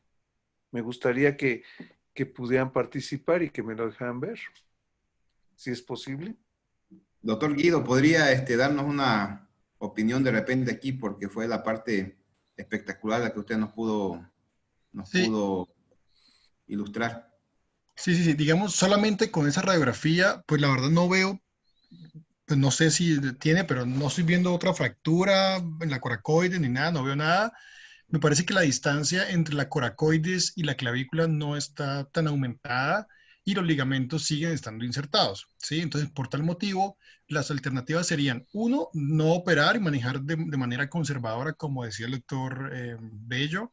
Dos, la otra alternativa que incluso no podría considerar es simplemente resecar el extremo distal de la clavícula, si queda doloroso. Tres, colocar una placa en la porción superior y fijar, digamos, completar pues, reducir y fijar perfectamente la fractura. Yo creo que ese sería mi análisis. Yo no pensaría ni en placa gancho, incluso no pensaría en este caso en una fijación coracoclavicular por lo que acabo de mencionar. Entonces, esas serían las alternativas. Lo que yo haría en mi práctica sería hablar con el paciente. Si yo veo que con una mejor radiografía, no con esa, una radiografía usando el cabestrillo, de pronto la fractura se reduce, usando el cabestrillo, está reducida y está en contacto, podría incluso no operarlo. Sí, aún con el cabestrillo, con una mejor proyección que no sea esa, veo que se mantiene ese no contacto o ese desplazamiento de la fractura, intentaría por una placa de clavícula distal superior. ¿Y qué haría qué cambiaría la conducta, digamos? O sea, ¿qué otra cosa podría cambiar tu conducta en operarla o no, digamos, de No, mejorar la parte si el paciente usando el cabestrillo, con unas radiografías pues bien tomadas, veo que está en contacto la fractura, ¿sí? Digamos que no es eso, sino que está un mejor contacto en el foco de la fractura, el tipo tiene tiempo, no tiene afán, pues la opción de no operarse siempre está. En el caso muestra que el jugador joven, jugador de fútbol americano, probablemente va a querer una rehabilitación más rápida. Entonces, probablemente la opción de no operar no sea bien vista por este paciente y intentaría por una placa superior. Importante aquí saber, ¿no? Que es un jugador de fútbol americano y generalmente los jugadores quieren volver rápido, ¿no? Y si uno les habla de conservador, a veces ellos piensan que es mucho tiempo, ¿no? Sí, El yo creo doctor que Lozano está por ahí que... en Dime. la vida real, uno de esos casos de congresos, seminarios y webinars, uno siempre como que toma la conducta de uno, ¿sí? Pero en la vida real hay muchos más factores que intervienen y uno pues habla con el paciente, le explica la lesión, el paciente entiende lo que tiene y uno mira en su contexto qué sería lo mejor para él. Si ese paciente dice, no, mire, yo soy jugador, pero ya no voy a jugar más, ya me retiré y está en contacto la fractura, el foco de la fractura, yo creo que ese paciente podría él mismo no querer la cirugía. Ahora bien, cuando uno le muestra las complicaciones de las cirugías, pues los pacientes tienen la capacidad de decidir cuál sería el mejor camino con la información que uno le brinda a cada paciente. Entonces, yo creo que teniendo en cuenta que el paciente es joven, activo, quiere rehabilitarse rápido, y no está en contacto la fractura, probablemente la opción sí sería de cirugía, pero en la vida real eso no es lo único que uno tiene en cuenta. Y si lo operarías, ¿cuál sería el implante que le pondrías ahí? Una placa superior probablemente. Una Ahora, superior. la otra opción que alguien podría estar pensando es no operarlo y esperar a ver qué pasa. Si ese paciente en el paso del tiempo no funcionó el método conservador, no pegó, lo que les decía, la opción de resecar el extremo distal de la clavícula sería una opción, digamos, secundaria. Pues yo lo interpretaría así, dado que los ligamentos se ven, o sea, si uno, pues no tengo una regla, pero al ojo, los ligamentos se ven que están estables. Entonces, el extremo distal de la clavícula en sí está estable, ¿sí? Digamos, los ligamentos, el conoide y el trapezoide. Muy bien, para ir avanzando. Cristian, ¿tienes Wilson, alguna Cristian. opinión? yo puedo opinar un momento, por favor. Sí, claro, Víctor Hugo. Dale, Víctor. No puedo habilitar mi imagen, así que voy a hablar nada más. Este es el típico ejemplo muchas veces de que nosotros a veces nos dejamos guiar por una sola imagen. Y eso está mal, digamos, porque nosotros empezamos a suponer que si esta fractura tiene un cierto contacto de una fractura que es una oblicua, entonces nosotros nos ponemos a pensar si tiene contacto, si no tiene contacto. Tenemos que sacarnos siempre la duda en este tipo de pacientes, porque son los pacientes que a nosotros nos llaman por teléfono, mire, hay esta fractura, es un paciente politraumatizado alguna de las veces, otras veces solamente por un accidente deportivo, como en este caso, pero nosotros tenemos que sacarnos la duda, sí o sí, con otro tipo de incidencia de rayos.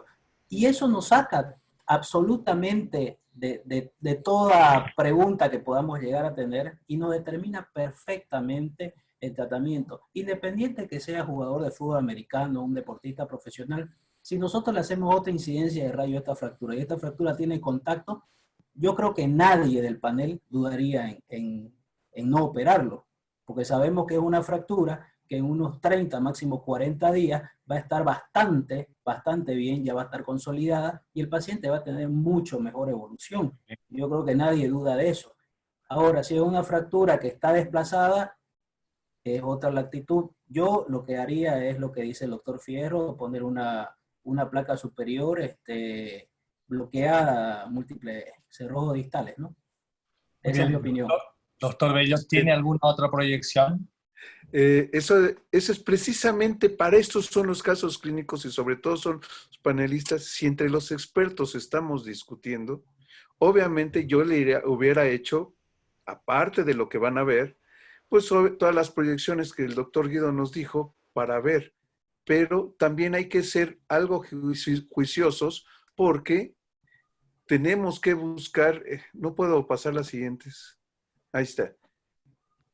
Vean, si alguien dice, ay, pues se ve raro, bueno, eso es parte de lo que tenemos que ver y ver la clínica y todo paciente. Recordar que los jugadores de fútbol americano, estas lesiones generalmente suceden cuando caen en la parte lateral del hombro, pero recordar que todos los demás, el que le está cayendo encima, a veces llega a pesar hasta 114 kilos. Entonces, pues le hice una tomografía y, pues vean, lesiones a nivel del cuello de la escápula. Y entonces, lo que me gustaría es que abrieran el audio para ver ahora qué piensan. No nada más es una placa. Y recordar que estas les estoy hablando es años atrás, pero este caso es muy interesante porque en las primeras proyecciones no se observa muy bien esa fractura de la escápula y que debemos de estar obligados a tomar proyecciones complementarias como las que nos dijo Guido, laterales de escápula y a veces hasta una tomografía. Sí. Entonces, abrimos el audio, por favor. Cristian, está el doctor Lozano por ahí. Cristian, ¿qué opinión te merece esto, Cristian?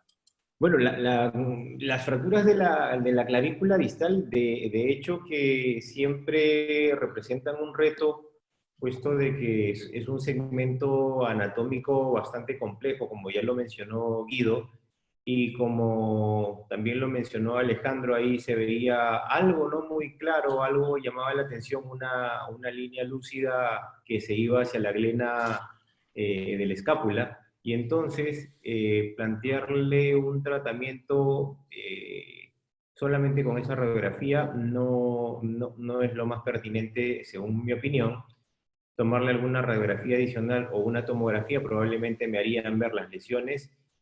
Y como método de fijación de la clavícula distal, tengo mis reparos si realmente pues tenga suficiente espacio para poder anclar mis tornillos distales en el fragmento distal. Y si no es así, pues probablemente una placa gancho, a pesar de que las placas gancho se han ganado una malísima reputación. Y alguna vez alguien me dijo, pues si quieres tener problemas con un hombro, ponle una placa gancho.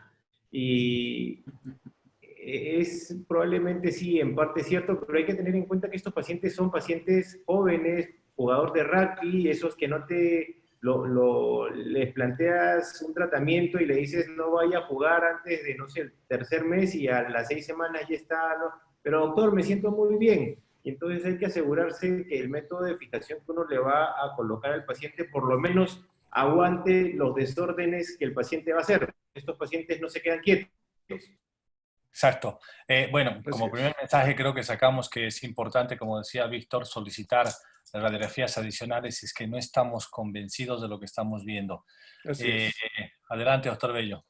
Bien, digo que se me movieron las imágenes.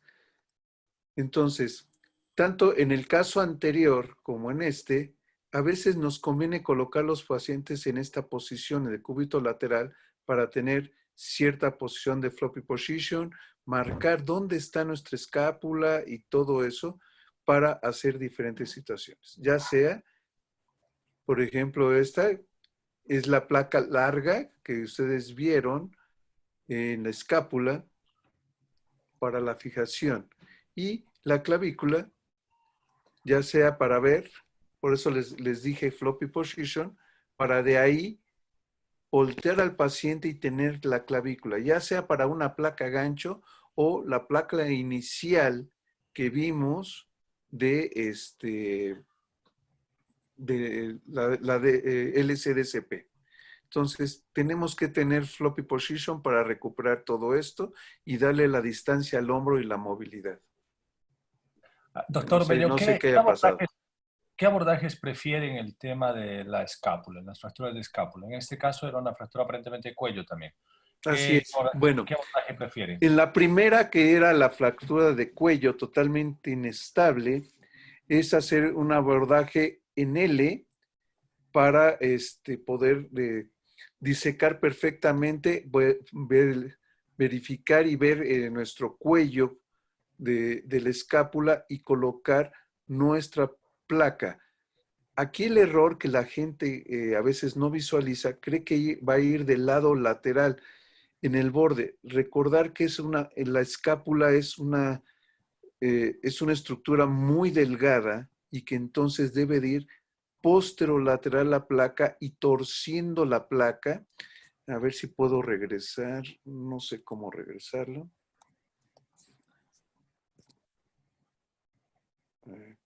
Aquí. En esta. Se fijan, esta que se puede decir es una proyección lateral.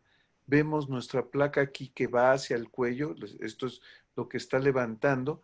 Y estos tornillos se ven largos. Si yo entro perfectamente lateral, no voy a poder tener el stock óseo para hacer la fijación. Entonces, mi acceso quirúrgico, viéndola como si fuera una P, yo empiezo de aquí hacia acá por la espina para poder hacer disecciones. Eso recordar que era algo largo. Vean cómo está aquí marcado por las grapas la incisión. Entonces eso nos da la exposición para poder levantar y darle el soporte y levantar bien nuestro cuello. Y vean cómo es que esto no es que esté lateral la escápula, regreso, vean, no es que se vea totalmente lateral, sino es posterolateral para poder tener superficie anclaje, suficiente anclaje en el stock óseo. Y en esta, que vamos a usar una placa gancho, y que tenemos esto, hay que hacer pequeñas incisiones para, aquí está cómo está marcado y por dónde voy a acceder.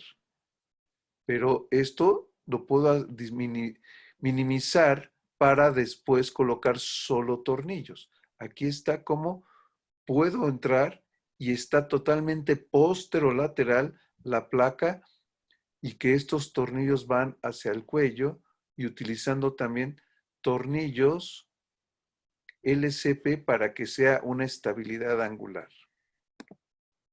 Vamos a la clavícula, donde observamos todo esto lo que podemos hacer, ya sea ampliarnos hacia la diáfisis para colocar la placa LCDSP o, como viene aquí, la placa gancho y anclándonos para reducir la fractura que en esta zona está reducida.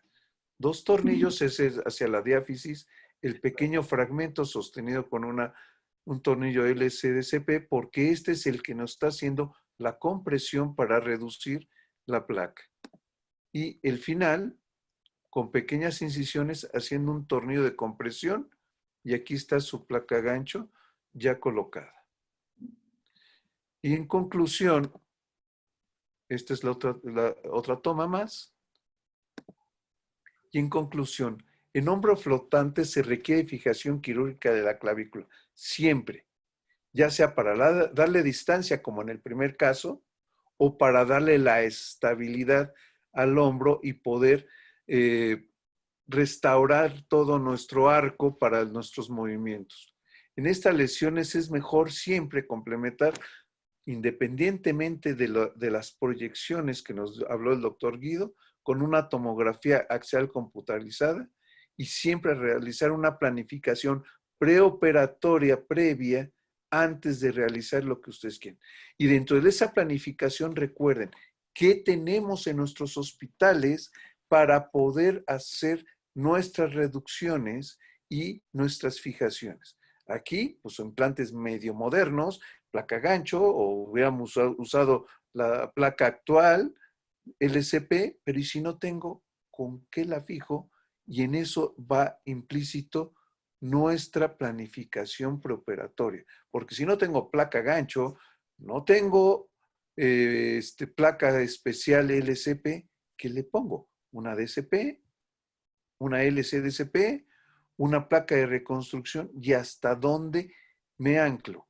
En ocasiones, por falta, como en los sectores de salud es diferente, por ejemplo, esa placa distal, en lugar de usar la placa gancho, he utilizado placas de reconstrucción con tornillos anclándome en el acromion, obviamente teniendo cuidado de no usar, de no llegar tan abajo para no estar el tornillo tan articular. Y uno de los tornillos en la diáfisis de la clavícula lo dirijo hacia la coracoides para que sea algo parecido a un Bosworth modificado.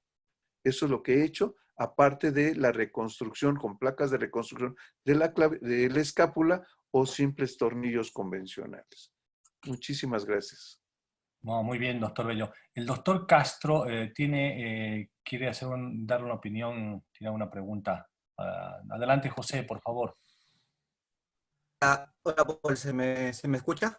Sí, sí, te escuchamos. Ya, perfecto.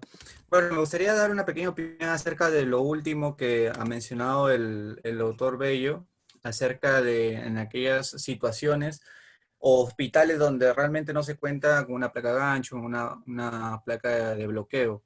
En la parte pública, en donde me formé, hubo una época donde no contábamos con placa gancho o con ese tipo de implantes. Entonces, nosotros empezamos a realizar una técnica que también lo presentó el doctor Guido Fierro, es usando un tornillo como una fijación intramedular, que lo publicó el doctor Lin en el 2013, donde el punto de entrada en nuestro caso era desde posterior y trataba de ingresar como intramedular. En otros casos que no teníamos ese ángulo de ataque, ingresamos de anterior y lo fijábamos el tornillo hacia la cortical posterior. Usábamos un tornillo de 4.5, a veces rosca parcial o rosca completa, dependiendo del caso. Entonces, si bien es cierto, no es una técnica de que actualmente la prefiera, pero en algunas circunstancias es útil. En los casos que se realizó en nuestro hospital no hubo ningún problema realmente, las evoluciones fueron muy favorables, ¿no? Gracias, José. Wilson, yo tengo una pregunta mientras van viendo las preguntas para Cristian. Cristian, ¿estás por ahí? Para Cristian y para Guido, para el panel en general. Cristian, en las fracturas de extremo proximal de húmero, ¿qué factor, primero si utilizas, qué factor pronóstico es el que te sirve? Te menciono, por ejemplo, los criterios de Hertel. ¿Son útiles, no son útiles? Cristian, si puedes darnos su opinión, luego Guido. U otro método, ¿eh? Sí, Paul, mira, la verdad es de que los principales factores a tener en cuenta es, o por lo menos que los tomo en cuenta, son los siguientes. Uno, si la fractura tiene un colapso en varo o un colapso en valgo. Eso para mí es muy importante. Yo creo que las con un colapso en varo no tienen tan buen pronóstico. Dos, la fragmentación de la tuberosidad. Tres, la convolución posterior. Y finalmente, algo que sí me parece extremadamente importante, la calidad del hueso. Son 4 factores que tengo en cuenta y yo creo que la calidad del hueso juega un factor bastante importante, puesto que uno puede ser muy hábil colocando clavos, colocando placas, pero si el hueso no ayuda por la calidad deficiente, pues probablemente lo que haga va a ir mal. Entonces, sí, yo creo que esos 4 son muy importantes. El tipo de fractura, o sea, varo o valgo, la conminución de la tuberosidad mayor, la conminución posteromedial y finalmente la osteoporosis, que normalmente veo cómo están las corticales, o del otro lado expuesto, o haciendo una buena tomografía para poder ver el grado de defecto que pudiera llegar a tener y las características. Muy bien, gracias, Cristian. Guido, ¿algún comentario sobre la pregunta? No, yo creo que no, pues no voy a repetir lo que Cristian acaba de decir y estoy de acuerdo, pero en mi práctica, en la población que yo más manejo, son pacientes un poco mayores y casi que yo no me tiento tanto la reconstrucción con placa en ese grupo de pacientes.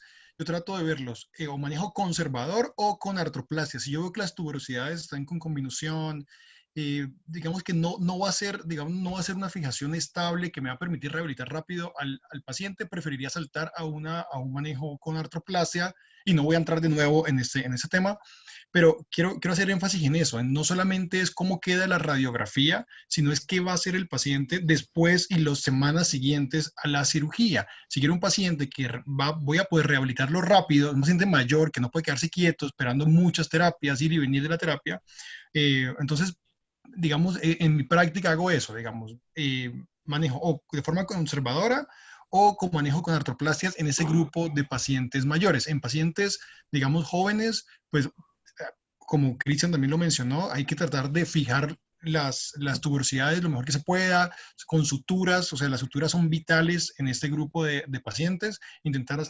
armar de nuevo el número proximal.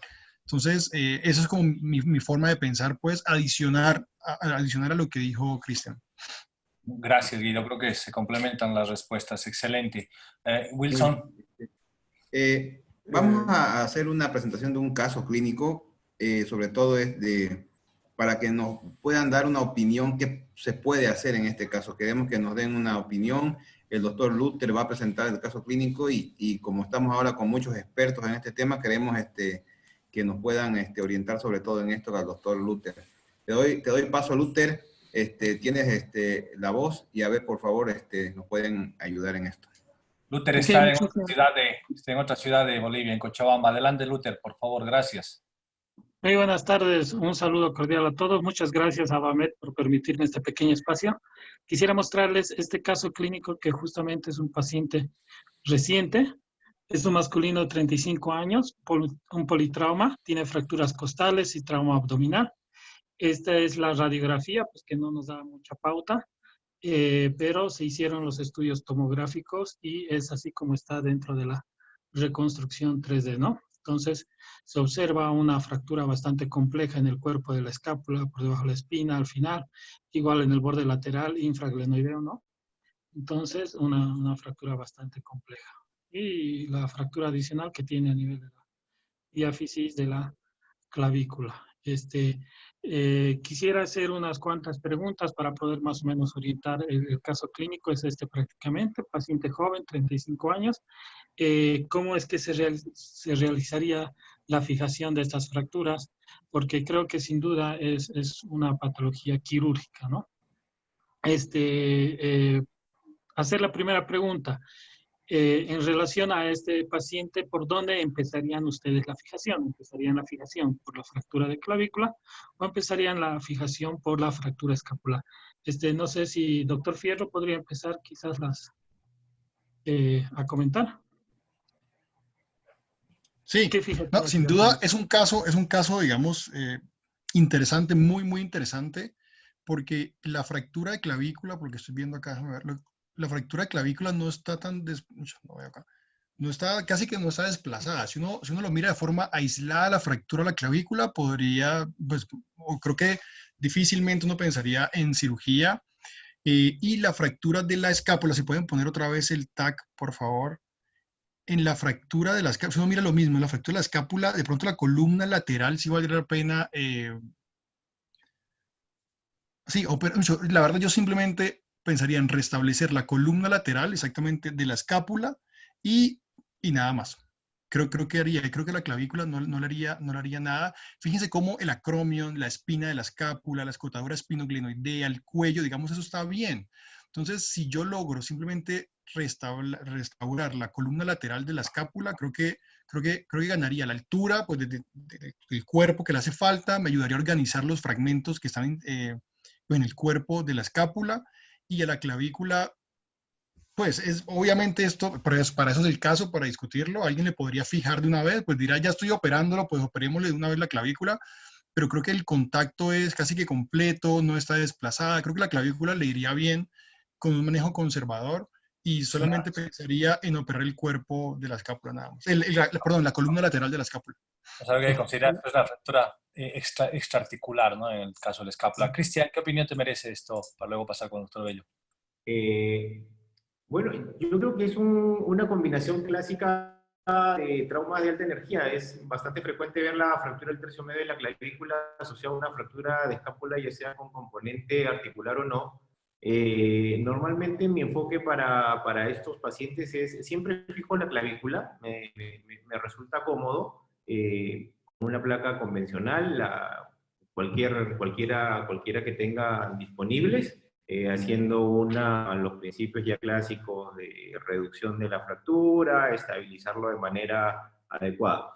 Posterior a ello, normalmente a mí me gusta operar las clavículas en silla de playa, volteo al paciente y lo pondría a este paciente en particular boca abajo, en decúbito prono, y sí me animaría a operarle, si bien la columna lateral, también optaría por placas anatómicas, tanto para la lateral como para la medial, con un abordaje de Judet clásico. No haría tanto pequeñas ventanas, puesto que yo creo que si voy a poner dos placas, prefiero hacerle el clásico, una placa lateral que tiene un buen soporte para el cuello y que se me va prácticamente hasta el tip de la escápula hacia inferior, y una placa en L ya de la columna medial. Entonces, la verdad es de que no dificultades técnicas para este tipo de fracturas no le veo muchas, en realidad, en la medida, y como vuelvo a mencionar, como lo hablábamos antes de salir al aire, en la medida que uno se familiariza con los abordajes de escápula,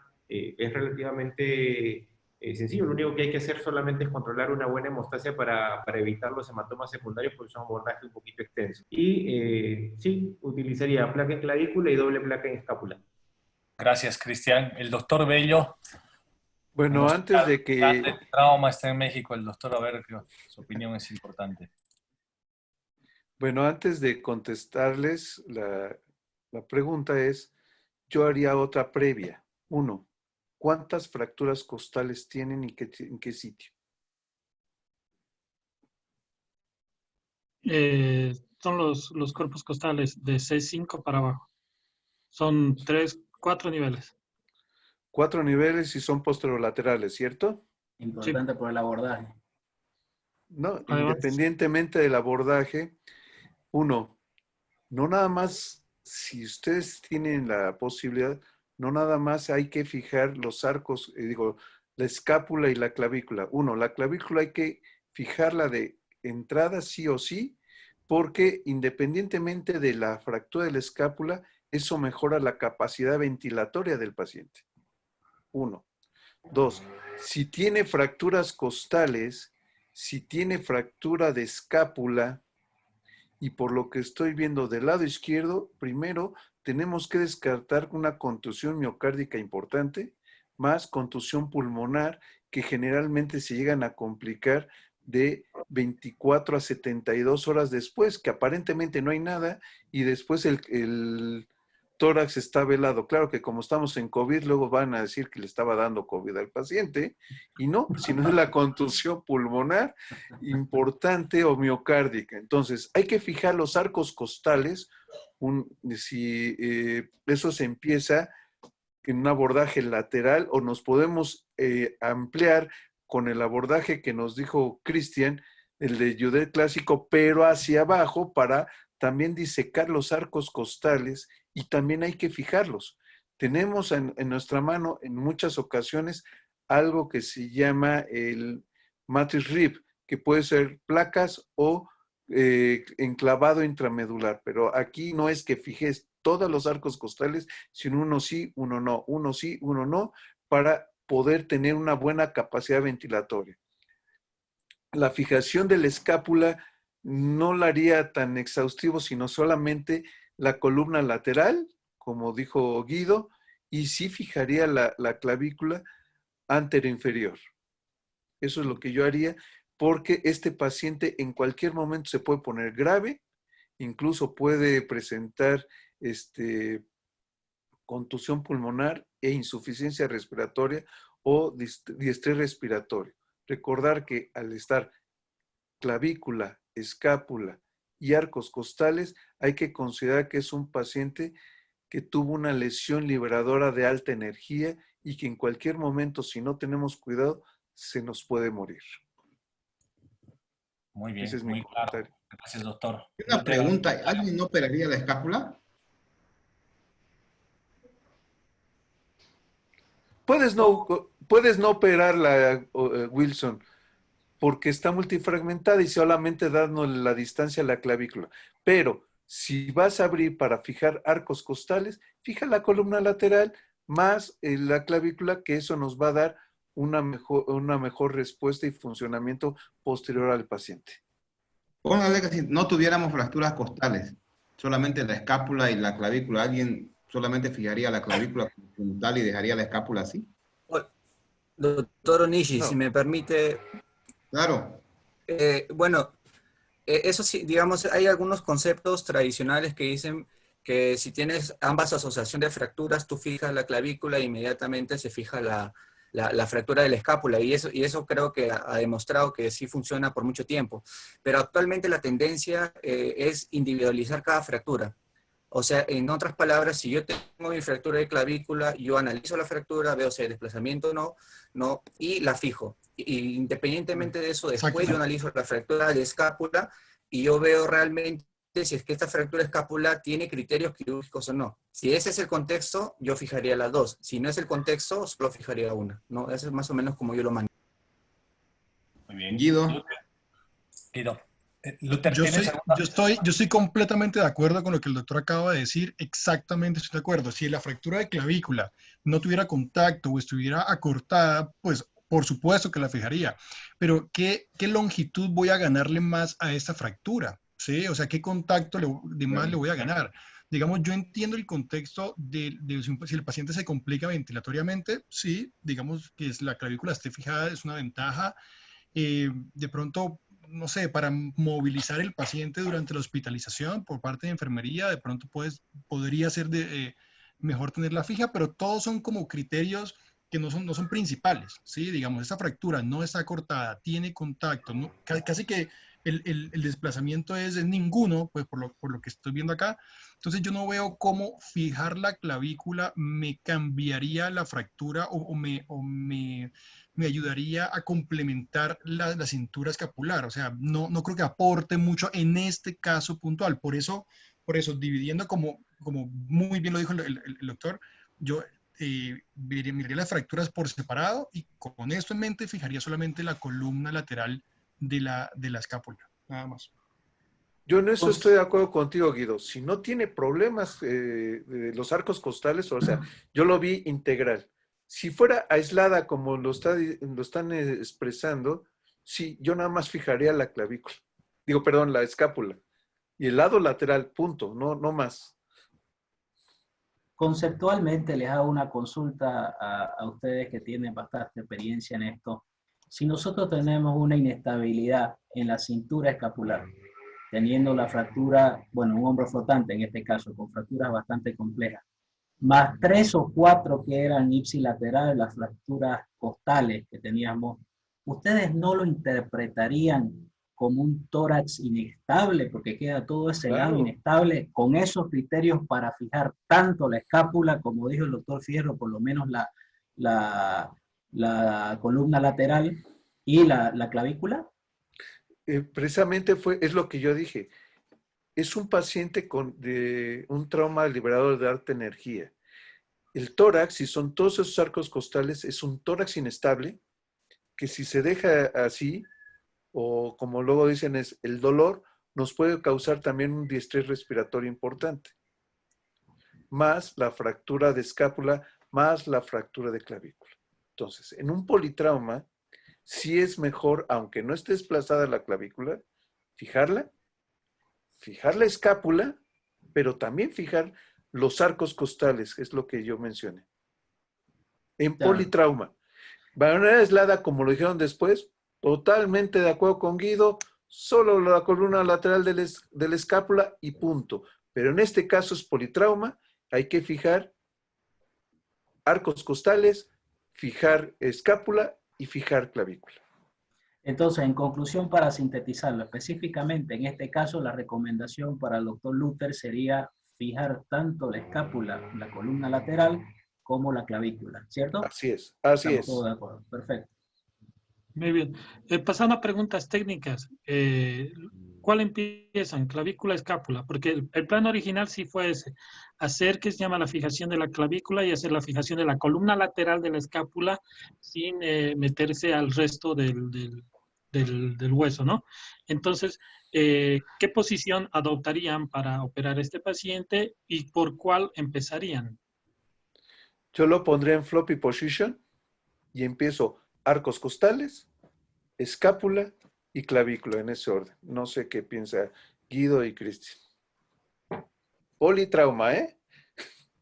Sí, igual, yo haría, digamos, bajo esas, con ese planeamiento de cirugías, probablemente haría lo mismo de cúbito lateral, que me permita luego ponerlo en supino en algún momento. Si fijo solamente la columna lateral, lo pondrían de cúbito lateral también al paciente.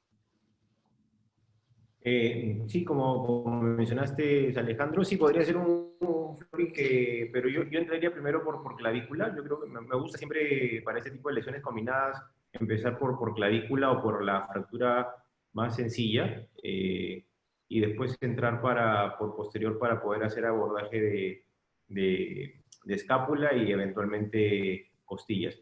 Experiencia fijando costillas, personalmente no las tengo, me parece algo interesante. Cada día veo más implantes para costillas, pero yo creo que es cuestión de empezar a fijarlas en la medida que se presenten los pacientes. La verdad es que estoy bastante motivado para empezar con mis primeras costillas, pero hasta ahora no me llega el caso idóneo.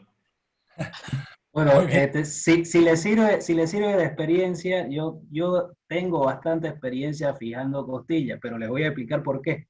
Porque mi esposa es cirujana de tórax y nos ha tocado bastantes veces operar politraumatizados en las cuales yo tengo que entrar a sintetizar una clavícula, a sintetizar por ahí una escápula y le ayudo a ella antes a operar. Y bueno, y uno cuando ve de afuera dice, pucha, qué fácil. Uno está acostumbrado a desperiodizar de cierta forma, como somos los traumatólogos, pero es un quilombo porque sangra muchísimo. Pero son 2 o 3 veces nada más que hay que entrar, tampoco una cosa en otro mundo, ¿no? Claro, aquí en Bolivia habitualmente lo dejamos al cirujano de tórax, ¿no? Yo tuve la oportunidad de operar allá en México unas costillas y los 3 primeros terminaron con tubo de tórax. Bueno, como para que lo consideres, Cristian. Creo que Luis tiene algo por ahí. Wilson, Luis. Sí, Luis, ¿estás listo con tu pantalla? No sé si, pero Porque perdón, se puso buena si Cristian ¿Cómo están? Buenos Buenos días y buenas tardes, tal vez en otros países. Muy Luisito. buenas y provechosas las charlas. Permítanme presentarles un casito. Ahora ya lo pongo en pantalla. Sí, abusamos del tiempo de Cristian, de Guido. Sé que tienes consulta, Guido, son 5 minutos. No sé si pueden ver, si pueden ver en sus pantallas. Se ve. Perfecto, es un paciente de 64 años de edad que tuvo un accidente de tránsito. Tuvo esta fractura con minuta de extremo proximal de húmero y una fractura costal sin desplazamiento. En realidad esas fueron las lesiones que tuvo. Llegó al hospital derivado de otro centro a los 2 días de ocurrido el accidente. Esta es la imagen de la tomografía y de la radiografía. ¿Qué opino a los panelistas? En base a lo que hemos escuchado hoy día, ¿cuál sería la opción o las opciones posibles para este tipo de pacientes? 62 años de edad, es transportista de profesión. Yo le pediría a Cristian, que es el que nos dio la charla de extremo proximal, y luego vamos con Guido y terminamos con el doctor Bello. Cristian, ¿qué opinión te merece? Bueno, 62 años, yo creo que, a ver, uno, era extremidad no dominante, 2, 62 años, 3, demasiada conminución. La verdad es que yo soy un apasionado de la osteosíntesis, no sé realmente cuánta osteosíntesis pueda realizar en ese fragmento. Probablemente mi alternativa para este paciente en particular es hacerle una artroplastía primaria, no optaría. Yo creo que estamos ya dentro de la edad para poder colocarle una artroplastía reversa. La verdad es de que no le veo mayor complicación al caso, en la medida que sí me preocuparía si el paciente tuviera menos edad. Con 62 años sí, de hecho, yo creo que la posibilidad de hacerle una osteosíntesis no es muy factible. Probablemente entre con mi primera opción sería hacerle una artroplastía reversa. Muy bien, muy bien. Y te hago una pregunta ahí más, Cristian. ¿Qué indicación tienes tú en este momento para la anatómica completa, una total? Y pues, la verdad es de que de 62 años podría ser un anatómico, podría ser una reversa, pero yo creo que la verdad es que me adapto mucho más con las reversas. Me he familiarizado bastante con las reversas. Es el expertise en todo. Ahora, si tuviéramos la posibilidad de vástagos intercambiables, sí podría ser una opción, colocar una anatómica y después convertirlo en una reversa en el caso que el paciente lo requiera, pero de arranque ese tipo de casos y ese tipo de prótesis no las tenemos disponibles, entonces yo optaría de arranque por una reversa. Perdón, y otra pregunta para los panelistas. ¿Alguien optaría por una hemiartroplastía? Sí. ¿Qué te parece, Luis, si dejamos que Guido nos haga un comentario? Sí, claro.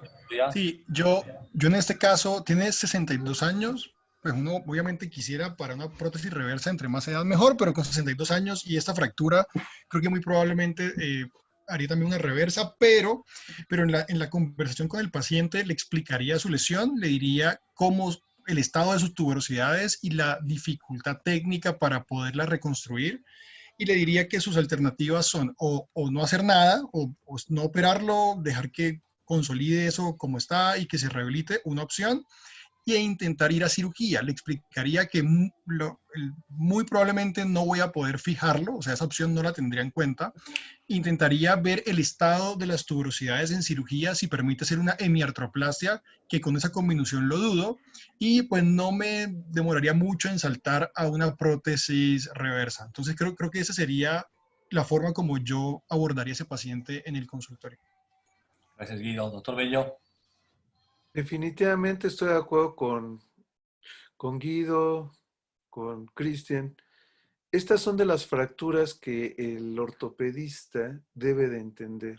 Si no es factible digamos, la reducción, la reconstrucción con osteosíntesis, no lo hagan, porque si no después es más difícil una prótesis, la que ustedes quieran, hemiartroplastía reversa, que estoy de acuerdo con la reversa, pero muchos dicen, la voy a reconstruir y le ponen clavillos, que placa y demás, y eso es lo peor que pueden hacer. Este paciente o se deja conservador al inicio, como dice Guido, o de entrada le hacen una artroplastía reversa. No hagan osteosíntesis en este tipo de lesiones. Bueno, es mi criterio. No sé qué diga Cristian, qué diga Guido. Sí, como mencionas, Alejandro, la verdad es de que yo no... Lo que uno busca cuando hace una osteosíntesis es uno, que te quede la osteosíntesis estable para hacerle una rehabilitación previa. Pero en este paciente una osteosíntesis estable, la verdad es de que no le encuentro mucha viabilidad. Entonces, la posibilidad de que sí, que le ponga clavitos, plaquitas, más placa por aquí, más placa por allá, tornillos, y que le diga al paciente, pues quédate inmovilizado un mes, la verdad es que ese hombro no lo mueve más. Entonces, de arranque hay que brindarle la atención más adecuada al paciente. Y creo que hay que hacer una consideración, además, ¿no? No están las tuberosidades, no, creo que va a ser difícil esperar algo. Y esa es una indicación, definitivamente más me inclinaría también por una reversa, no sé qué opinión les merece. Una opinión, De acuerdo, aquí completamente. andamos poniendo varias ya reversas. Lo que yo he visto es que, por ejemplo, es mejor operar a este paciente, ponerle una prótesis de entrada, una reversa, a operarlo de aquí a 2 meses con menor cantidad de esto óseo, un hombro más rígido, más complicada va a ser la recuperación del paciente, pero incluso puede uno, digamos, mostrar una osteosíntesis posterior a esto, que vamos a ver la fluoroscopía, que quedó aparentemente bien, pero como dijo Cristian, yo creo que con esa combinación y todo, una osteosíntesis estable no va a quedar, digamos, puede ser para la foto, nada más. Pero yo creo que entrada a intentar aquí osteosíntesis es como que lo que siempre me decía mi jefe, estamos planificando para fallar, ¿sí? Entonces yo me orientaría directamente por tal vez una reversa, que es con lo que más me he familiarizado, pero osteosíntesis creo que no daría de entrada. O le hago reversa o no lo opero. Luis, decías algo, perdón, te cortamos. Bueno, sí, ¿Me permites? tengo el Disculpa. desenlace del caso, pero sí, obviamente les muestro después de estos comentarios. Paul, ¿me permites dar unas cuantas palabras? Por favor, José, adelante. Sí, yo estoy totalmente de acuerdo con todos, pero lo que sí me gustaría mencionar es que en definitiva la prótesis reversa tiene resultados mucho más predecibles y diferentes estudios lo han mostrado. Sin embargo, la prótesis o la hemiartroplasia tiene su sitio, ¿no? Y es en aquellos pacientes menores de 65 años con una demanda funcional alta y como todos han mencionado, siempre y cuando las tuberosidades sean reconstruibles, ¿no? Si es que no ese es el caso, bueno, la hemiartroplasia tiene digamos, es la primera opción. Además, si es que va a hacer una hemiartroplastia, en definitiva, y muchos expertos lo recomiendan, usar vástagos convertibles, ¿no? Porque ese paciente es potencial a llevarlo luego a una reversa, ¿no? Muy bien, buen dato. Gracias, José. Bueno, ahora les cuento, conversé con el paciente, yo también estoy de acuerdo en que la osteosíntesis no es una opción viable para este paciente. Bueno, entonces hablamos del reemplazo de hombro, ¿no? Es una cirugía a la cual yo no estoy muy habituada, la hice hace mucho tiempo la última, entonces recurrí a un colega nuestro, a Fernando Claros de la Paz, con el cual operamos, y bueno, este es el resultado, le pusimos una hemiartroplastía. Encontramos las tuberosidades reconstruibles, las pudimos reinsertar. Esta es la radiografía postquirúrgica, no sé si tienen alguna críticas a la radiografía o al tratamiento que se pudo hacer. Les explico por qué la reversa no pudimos. Uno, porque realmente es de difícil de adquisición acá todavía en Bolivia, no la tenemos de fácil disposición, y otra la parte económica del paciente. Era muy alto el costo para el paciente y la verdad él no podía pagar esa prótesis. Entonces por eso es que pusimos una hemiartroplastia. Muy bien. Muy bien, ¿qué opinión les merece? Bueno, la reversa sí es fácil conseguirla, ¿no? Hay acá, lamentablemente, solamente tenemos una marca, pero sí hay. Pero es una opción la que usaste. Guido, Cristian, ¿qué opinión les merece? Yo creo que con eso terminamos ya la reunión. Yo creo que sí, la verdad es que aparentemente quedó bastante bien, se restituyeron las relaciones anatómicas. Era una opción, yo creo que si uno está familiarizado haciendo hemiartroplastías, una alternativa podría ser, en el caso que obviamente las tuberosidades estén viables, y si se encontraron tuberosidades viables y se pudieron reconstruir, enhorabuena y felicitaciones, porque la verdad es de que aparentemente ha ido bien. Muy bien. Guido, ¿alguna consideración más, doctor Bello? No, yo creo que lo mismo que acaba de decir Cristian, yo muy probablemente le hubiera puesto una reversa. Al no tener la reversa, creo que en orden esta era la solución del caso. Me llama un poco la atención la forma de la tuberosidad, como se ve en la radiografía, pero también puede ser proyección y pues por la forma como fue tomada la radiografía. Eso sería. Gracias. Yo pienso que quedó bastante bien la solución. Como lo dijimos antes, no era una lesión para osteosíntesis. Quizás solo para acotar, en una hemiartroplasia es de suma importancia que una vez colocada quede un buen espacio y haya una adecuada movilidad para que el resultado de este sea muy adecuado. No hay varias formas de medir esto. Hay una regla del 40-50-60 que se puede usar en estos casos, ¿no? Muy bien. Wilson. Se ve que quedó muy bien la resolución del caso, ¿no? Sí, en Bolivia sí tenemos, ¿no?, la prótesis reversa también, pero sí, efectivamente, evidentemente es mucho más cara. Pero siempre hay muchas opciones para esto y yo creo que esta opción quedó bien porque se pudo reconstruir las tuberosidades y muy bien, ¿no? Muy bien. Creo que estamos en tiempo, ¿no, Cristian? Gracias. Wilson. Sí, por mí no hay problema. Sí. Bueno, en todo caso, les agradecemos mucho a los panelistas. Cristian, siempre tu buena predisposición, suspendiste una cirugía y lo valoramos.